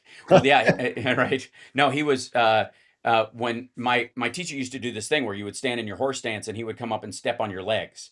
So if an adult man now let's get back with Hal Sparks' radio program Mega Worldwide. So we're in talking about the passing of Mueller. We also mentioned the passing of Chuck Norris, who I remember fondly. I didn't agree with a lot of his politics and stuff. I think he was, by and large, actually a sort of a law and order Republican, an old guard kind of Republican, and supported those aspects of the Republican idea. And it's so funny that, like, why do they have to support Trump and then it blows it for me and all that kind of stuff? But a lot of them do it strictly for that reason. There are a lot of these single issue voters that go with Republicans because of this myth that they are, about law and order. When in a lot of cases, they're just like, it really falls into lock somebody up. I don't even care if it's the right person, just, I didn't like that guy anyway. So even if he's not guilty of the murder, throw him in jail. And we'll just, if we find out who did it later, we'll just kill that guy and leave the other guy still in jail. Like that's how, our jury system in the country should work. But that said, big move this week in Ukraine too. And I think a first in the world, the Ukrainians are using exoskeletons on the battlefield for the first time. Now they are not, full Elysium style or Edge of Tomorrow, live, die, repeat exoskeletons, but they are the ones that you can see that help people walk further and longer. The sort of hiker appendage where it's on the small of your back, and they take the weight off your legs, and you can carry a little bit more without getting fatigued. They have been photographed on the front lines for the first time. They're, China makes these things. They're about $1,100, relatively inexpensive as a piece of kit. You can, use them and recharge them. And so for long marches and the like, it allows guys to cover a lot more ground on foot. But this is a tipping point, I would say, much like we have shifted to this drone fighting system. According to there's the 7th Air Assault Corps reported on March 20th that the Ukrainian forces are using exoskeleton technology on the front lines. According to the unit, trial systems have been distributed among formation of the Corps and are currently being evaluated in both logistic operations and active combat positions. They're designed to reduce physical strain on soldiers up to 30%, while allowing assisted movement speeds of up to 20 kilometers an hour and a range of approximately 17 kilometers. Artillery crews in particular are expected to benefit from the technology because they routinely handle extremely physical workloads. If you're lifting one of these big shells and walking it over and putting it in the artillery thing, that can be exhausting. Now, it won't take the weight off your arms. That's next. Obviously, they still have those kind of things as well. But it does take the weight off your lower back and your legs, which helps you keep working longer. And they carry 15 to 30 shells a day that weigh 50 kilograms. Based on the results, they get less fatigued, work faster, maintain combat effectiveness for longer. And Colonel Vitaly Serdyuk, the deputy commander of the 7th Corps, head of its rocket forces, said that it's a game changer for their artillery forces. The introduction of such systems reflects our focus on tech-driven airborne force. We're easing human physical effort through technological solutions because necessity is the mother of invention. Yeah. After the war's over, this is going to be one of the most sought after places for military hardware.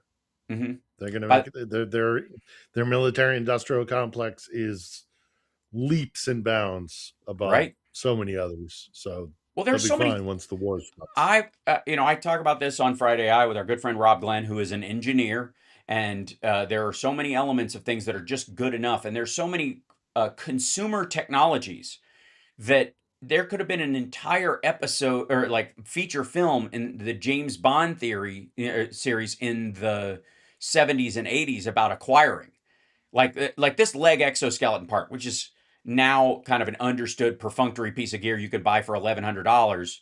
And people can, like old people can use it to just walk around a little easier in their homes. Would have been something like we have to fight to keep the Russians from getting the exo legs, right? That would have been an entire movie plot, technologically speaking. Not don't even get me started on phones. And we've talked about how the use of Telegram. Well, Can, what's the Eastwood movie? What's the Eastwood movie? Firefox? a Firefox, yeah, where he has to Oh remember. yeah. All that's about is stealing a Soviet plane because their tech was better. Right, yeah. Which the hilarious part was that That was fantasy. Yeah, it's hilarious, and because you would think fire the missile in Russian and it would just do it, and you're like, what a dumb idea. You think a lot of stuff. Why would you want to have to like? You imagine the mental will it would take to try and like don't think fire missile. Ah, rats. There it goes. Every time it's important that you have to say it. I think he actually did have to state it out loud. If your AI Right. is smart enough to realize that you need to think fire a missile, but it has to be in Russian, it's probably going to be smart enough to realize that if you say think something in English, something is wrong. Right. Eject. That's right. Eject this guy because he's definitely thinking in English. Right. Excellent point. Johnny, do we have questions for Phil that we can go to right away? Yeah. Not a ton, but I've got one from Edward Braven. Can you ask Phil if AFU has bisected Russian army and made it into Azov Sea yet? No, not yet. No. If that had happened, it would have been huge frontline news. That's where they're pushing for. That's where they're headed to. But had they actually secured a beachhead on the Sea of Azov, it would have been enormous news here. It would have been because that's the level of victory for that. That means that the fall of Crimea is an inevitability, not it is already an inevitability, but it would stop the questioning of like, do the Ukrainians have it in their capability to starve off Crimea or even cut it off and retake it or whatever. If they had punched through and created some sort of, as I say, breachhead on the actual Azov, it would have been enormous international news. And if not international, then every Ukrainian soldier that I know would have been on social media popping bottles of champagne. So I don't think that has happened yet. Not to say that it hasn't, just that if it had, it would have been far more, there would have been much more fanfare about it. Right. Yeah, let's grab another one. Yeah.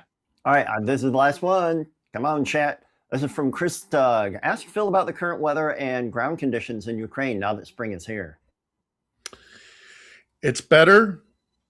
I mean, it's far better than it was during winter, obviously. The snow has actually, in the city, melted. I haven't been out in the countryside since the what's called the Rasputitsa had begun, which is when the melting, the thawing happens, and it, because of the content of the mud and what Ukraine, the black soil of Ukraine, it becomes this like tar-like substance. It's not. I saw somebody recently respond to something I had said about like, yeah, it's called thaw. It's called a winter thaw. We have it in Wisconsin, and I'm like, well, no. Because the soil in Wisconsin is not like the soil it is here, and the temperatures are also, while equitable, there's a different. It's a whole. I've been through a thaw in the Midwest. That's not this. Yeah. So I don't know if that period has ended in the countryside where that kind of tar-like suction, mud is still prevalent.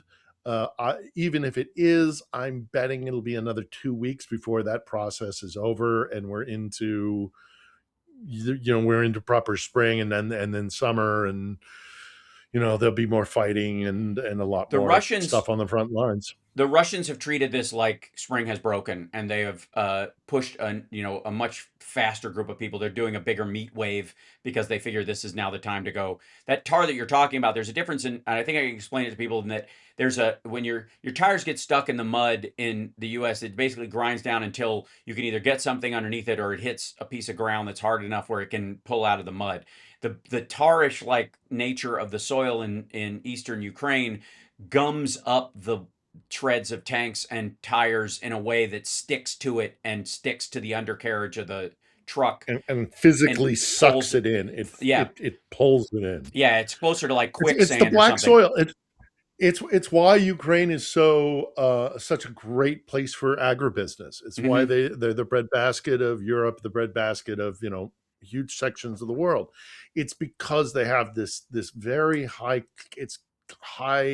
ash, high kind of carbon content soil, and when that does the thawing process, it is as you described. Whereas it's like in Wisconsin, physically sucking the dirt. And granted, this is also why there's a lot of grazing land in Wisconsin and the like, but it's not as much, and that's why there's a dairy industry up there more so than there is a wheat fields, for example, which require a depth of soil and all that kind of stuff. So it's basically packed dirt. It's great for grass. It's not great for bigger plants and stuff. And there are areas. Wisconsin's not a monolith, but that's why people think that the areas around the cities is packed dirt.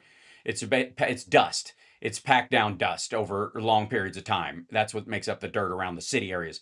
It's why they're not farms. That's why the cities are where they are and the farms are where they are.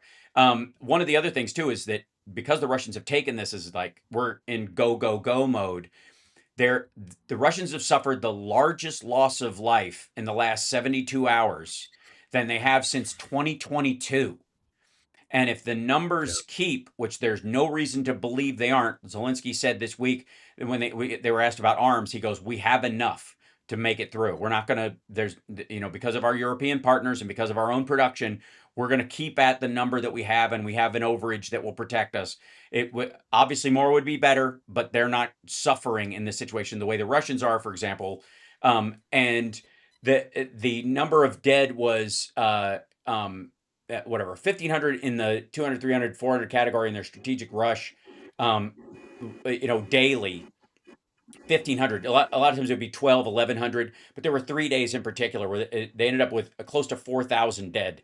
And they're saying if this number keeps, and it seems to be, they'll lose 35,000 this month and 40 to 45,000 next month. Yeah, they're aiming the Ukrainians are aiming for 70,000. Yeah, and they think they can do it. Yeah, and they can. And the Russians are responding by saying that the Ukrainians, between the story about the exoskeletons and the little robot guns that they have on these rovers, mixed with the FPV drones dropping munitions, that the Ukrainians are using Terminator robots. They're trying to push through the Tucker Carlson crowd, although he's busy defending Iran, I guess, right now, and Joe Kent. They're trying to push through those angles that Ukraine will be the first to use AI to just send it out and kill who's ever in its way, and that they're going to release Terminator robots into the area, and so they don't, because the Ukrainians are Nazis, and they don't care who they kill, whereas the Russians are doing exactly that, just using human beings to do it. So it's absurd. Let's take a break. When we come back, we'll do some more questions and wrap it up. Don't forget to check out On the Edge. They will have shows soon, but subscribe at Philip Ittner's channel on YouTube while you're at it, and we'll be back right after this. Yeah, this... Man. It's like, it's crazy. Like, It's you'd nuts. understand it if there was a break, if Russia was like, oh shit, Russia did something huge. And there was Russia has not had an oh shit moment since the day this started. And it wasn't good. It was like, oh, this is not going to take 6 days. And the fact that our president, who is, sending us into, this god awful war, potentially in the Gulf, thinks the same thing to Putin ignore, did. to ignore the expertise. And we haven't talked about that. We should talk about that. It's the fact that, Ukraine is not doing this out of the goodness of its heart. No. Somebody's getting something. Oh yeah, right. Trump or Senate officials behind the scenes, or arguably, Lindsey Graham or somebody has negotiated this behind the Ukrainians scenes. aren't stupid. Yeah. Ukrainians are not stupid. Yeah. They're going to get more Patriot batteries, more Patriot missiles, maybe more Bradleys, maybe more satellite imagery. God only knows, but they're going to get stuff. They're not doing this because they're being nice. Mm-hmm. Let's see if I get this ISW report. Someone in the chat reminded me I should open the window. I don't know if that'd make it better or worse. Are you doing smell-o-vision on your live stream? I am happy, you are happy, let us be happy together, whether the weather is cloudy or sunny. I will always be your funny honey bunny. I am lucky, you are lucky, let us get lucky together, whether the weather is cloudy or breezy. I'll be there to say, hey, come on, let's take it easy. 'Cause isn't it nice to have the friends that you do? And isn't it nice that the sky is so blue? And isn't it nice to say I love you, chugga chugga choo choo, woo woo. I am smiling, you are smiling, let us smile together, whether the weather is cloudy or stormy. I will still be there in the morning, I'll be right by your side in the morning. I'll make you breakfast in the morning, I hope that you like cereal. Yay! Hooray! So you mentioned something during the break, Phil, and then we'll get to another question about how the Ukrainians are not stupid. And they are, when they're helping the U.S. with this drone fighting and they're sending support and the like, they're not just doing it just out of the kindness of their heart. They're doing it because they're getting something in return, even if it's under the table from the United States and Trump.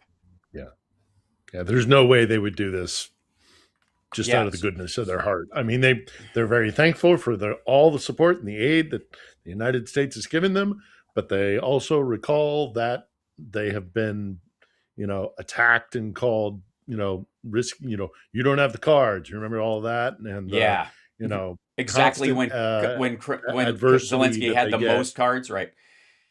Yeah, exactly. And so, I am sure that there are DOD officials that, regardless of what the administration wants or thinks they want to do, or I'm sure there's lines of communication, and there's like, send us some of those drones that are Shahed killers, and we will tell you exactly where Russia's staging area for in the next assault is going to come, or whatever it may be, but the Ukrainians are not doing this for free. They might have to do it covertly because they know very well about Trump and his very pro-Kremlin loose lips sink ships, infiltrators, right? Exactly, and he might just blather stuff. So I think there's also a behind the scenes aspect of this where someone is negotiating, because we're, again, with the funding towards the stuff that we're giving Ukraine started 2 years ago and is plotted out through the next 5. So beyond the war, even if the war ended, we would be like, okay, we're going to get into business with you guys and try to help you guarantee this doesn't happen again. So the security guarantee aspect of what Trump's trying to negotiate is just garbage. I want to bring up a story though.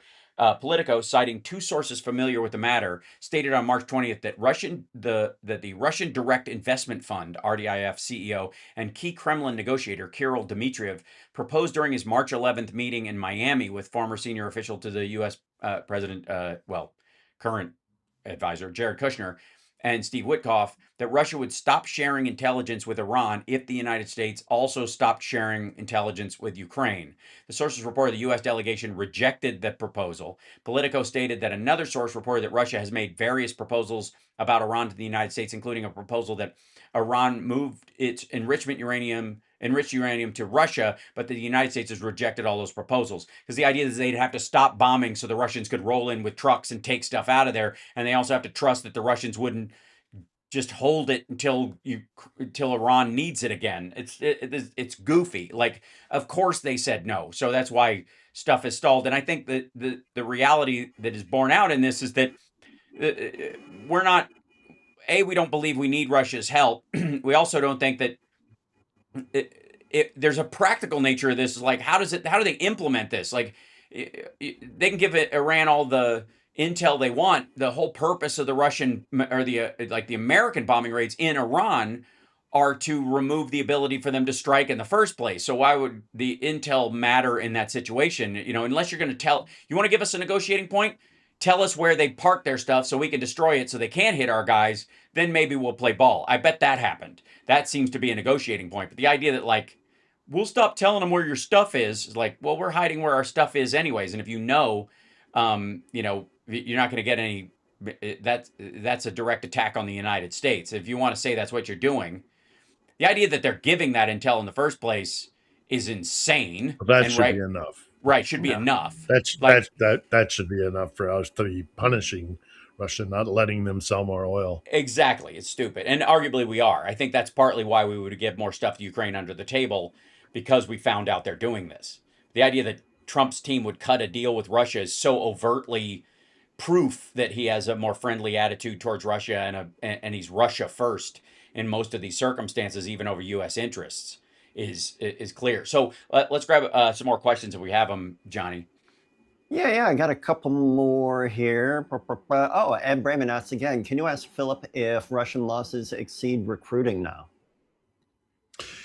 Yes. We don't know for sure. We know that they got to parity about, I want to see 4 weeks ago, that it was at parity, that they were, they were losing as many as they were getting in. Yeah.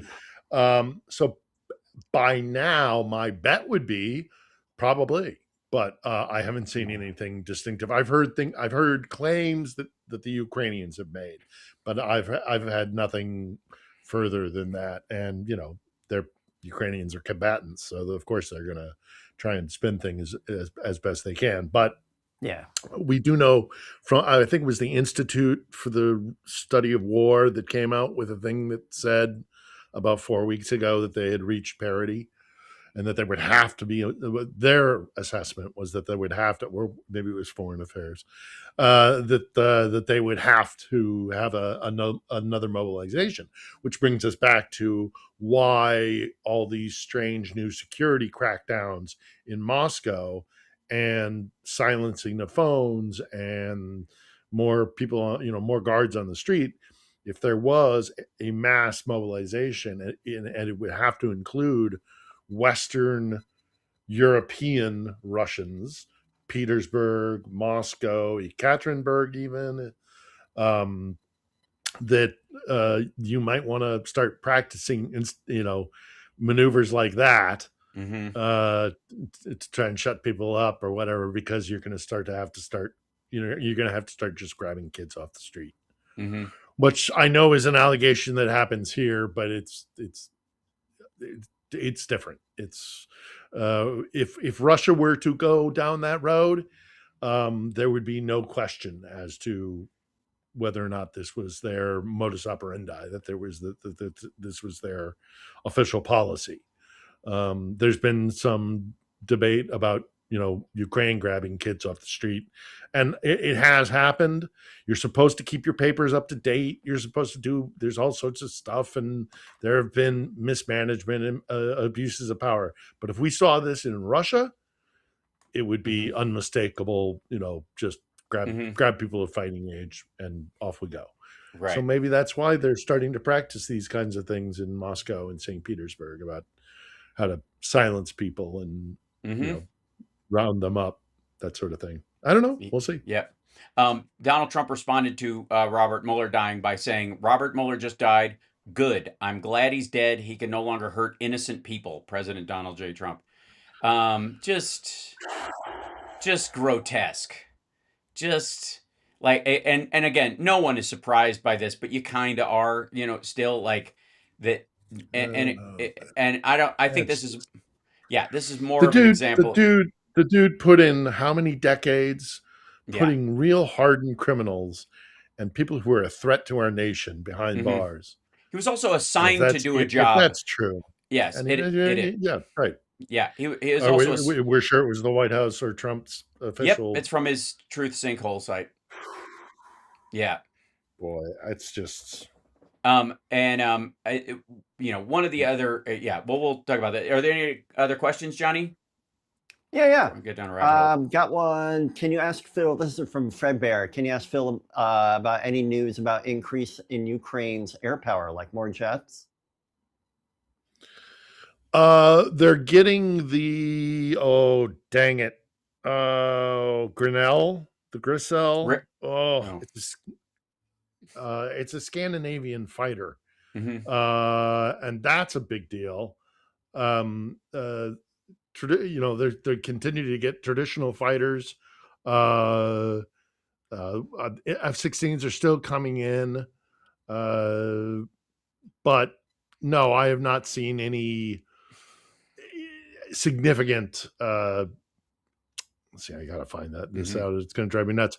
I haven't seen any significant change in the air fighting. It's not Swedish. Gripen. Yes, there it is. A Gripen.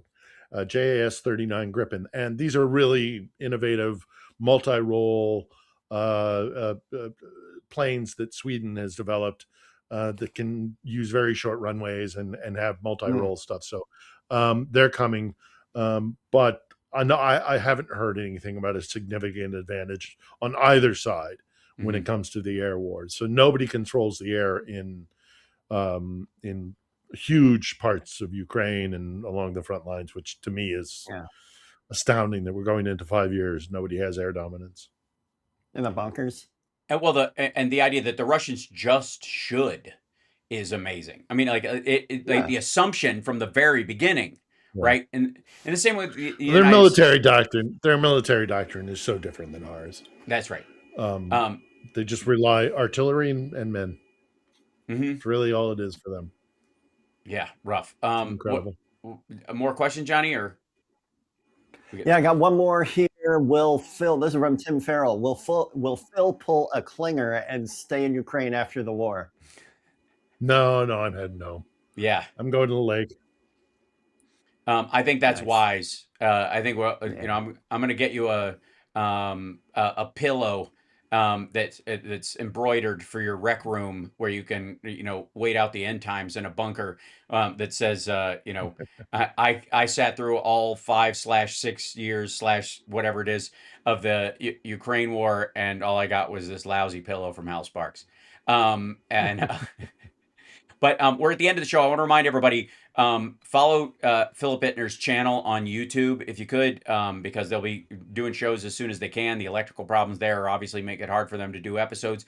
But go ahead and subscribe if you could.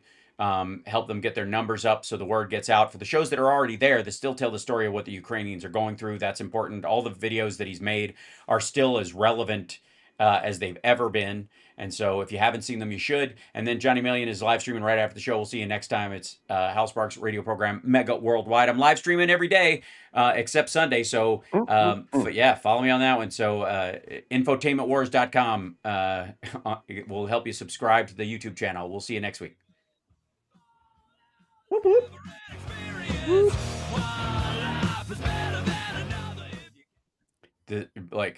What's his name from Belarus just said they offered the You're gonna go get ready, Hal. Okay, yeah, go for it later. Lukashenko. See you, Johnny.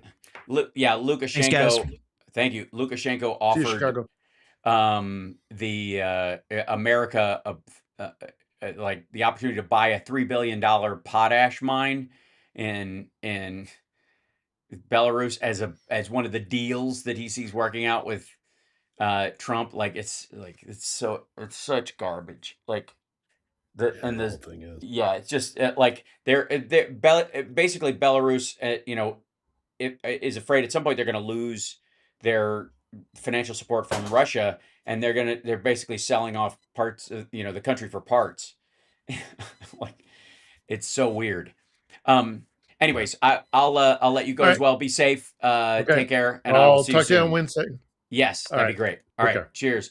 And thank you. And chat room, appreciate you guys. We're gonna hang in there as Johnny gets set up on his live stream, and it takes a moment. But yeah, this just so gross. Like I didn't even want to, I honestly didn't even want to say what Trump had written because it was so despicable. But it's almost at this point laughably despicable. Like it comes across as weak and pathetic. There are obviously parts of the news in today's show, I got to say, blazed by. Thanks so much to Phil and Johnny for being here. And I felt like I was filibustering the first hour because there's just so much news to cover. For the record, Monday is a travel day for me, so I won't have shows on Monday. I'm sorry about that. But we'll be back in order next week for the most part. And then, yeah. So just as a heads up, if we have guests for Monday, Andrea, that'll just be a factor. And I like there's so many stories that would qualify as normally amazing that just go by the wayside. And we don't even get to cover them. So because it's just such like a chaos hose these days, and I think that's part of the plan. If there is a plan anywhere in all this nonsense, it's the fact that Trump and his people are counting on, a tremendous amount of chaos that they can tick off everywhere where people just get overwhelmed and check out. The problem, I think, ultimately is that by and large, I think the average voter is reaching a point where they're going to vote against Trump and the Republicans in some cases because they, are hostile to it, or they've changed their tune, or they've, shifted in their belief that Trump was going to keep any of his promises and all that kind of stuff, yada, yada. The real reason voters vote. But there's going to be a bunch of them who are also like, okay, enough of this shit. And you're going to see a lot of people voting the enough of this shit ticket. And you could argue, but that's how Biden won so decisively. And we'll keep our eye on this. But this is our goal, everybody, that this has to be an enough of this shit voting cycle. So until then, I will see you, until I see you next, take care of yourselves and take care of somebody else. And I made I was showing Johnny at the beginning. Hold on, let me close this. That I was fooling around with tunages and came up with this guy because it's all medley, stuff like that. Because everybody on the right thinks this is the end times because wars and rumors of wars, which is hilarious.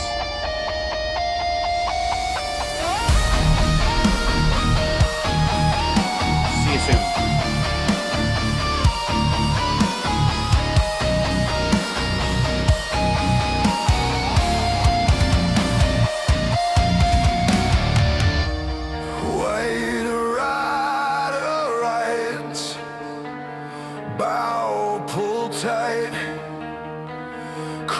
Hang in there for the raid. Winter light, scroll in hand, 7 seals. Still time to hit that like and support the show if you feel like it. That'd be lovely. Cuts and heels.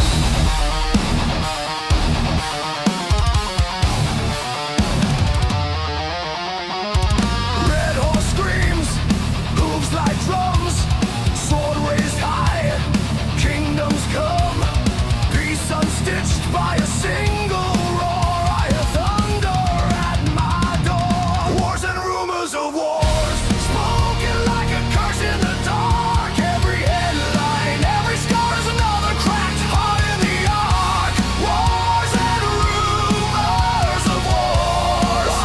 Hey, echo from the prophets and seers.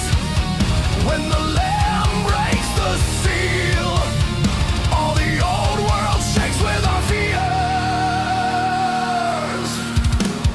Black horse ways, bread and bone, steel stilled hard, iron stone. Measure grain by a dying sun, silver short for everyone.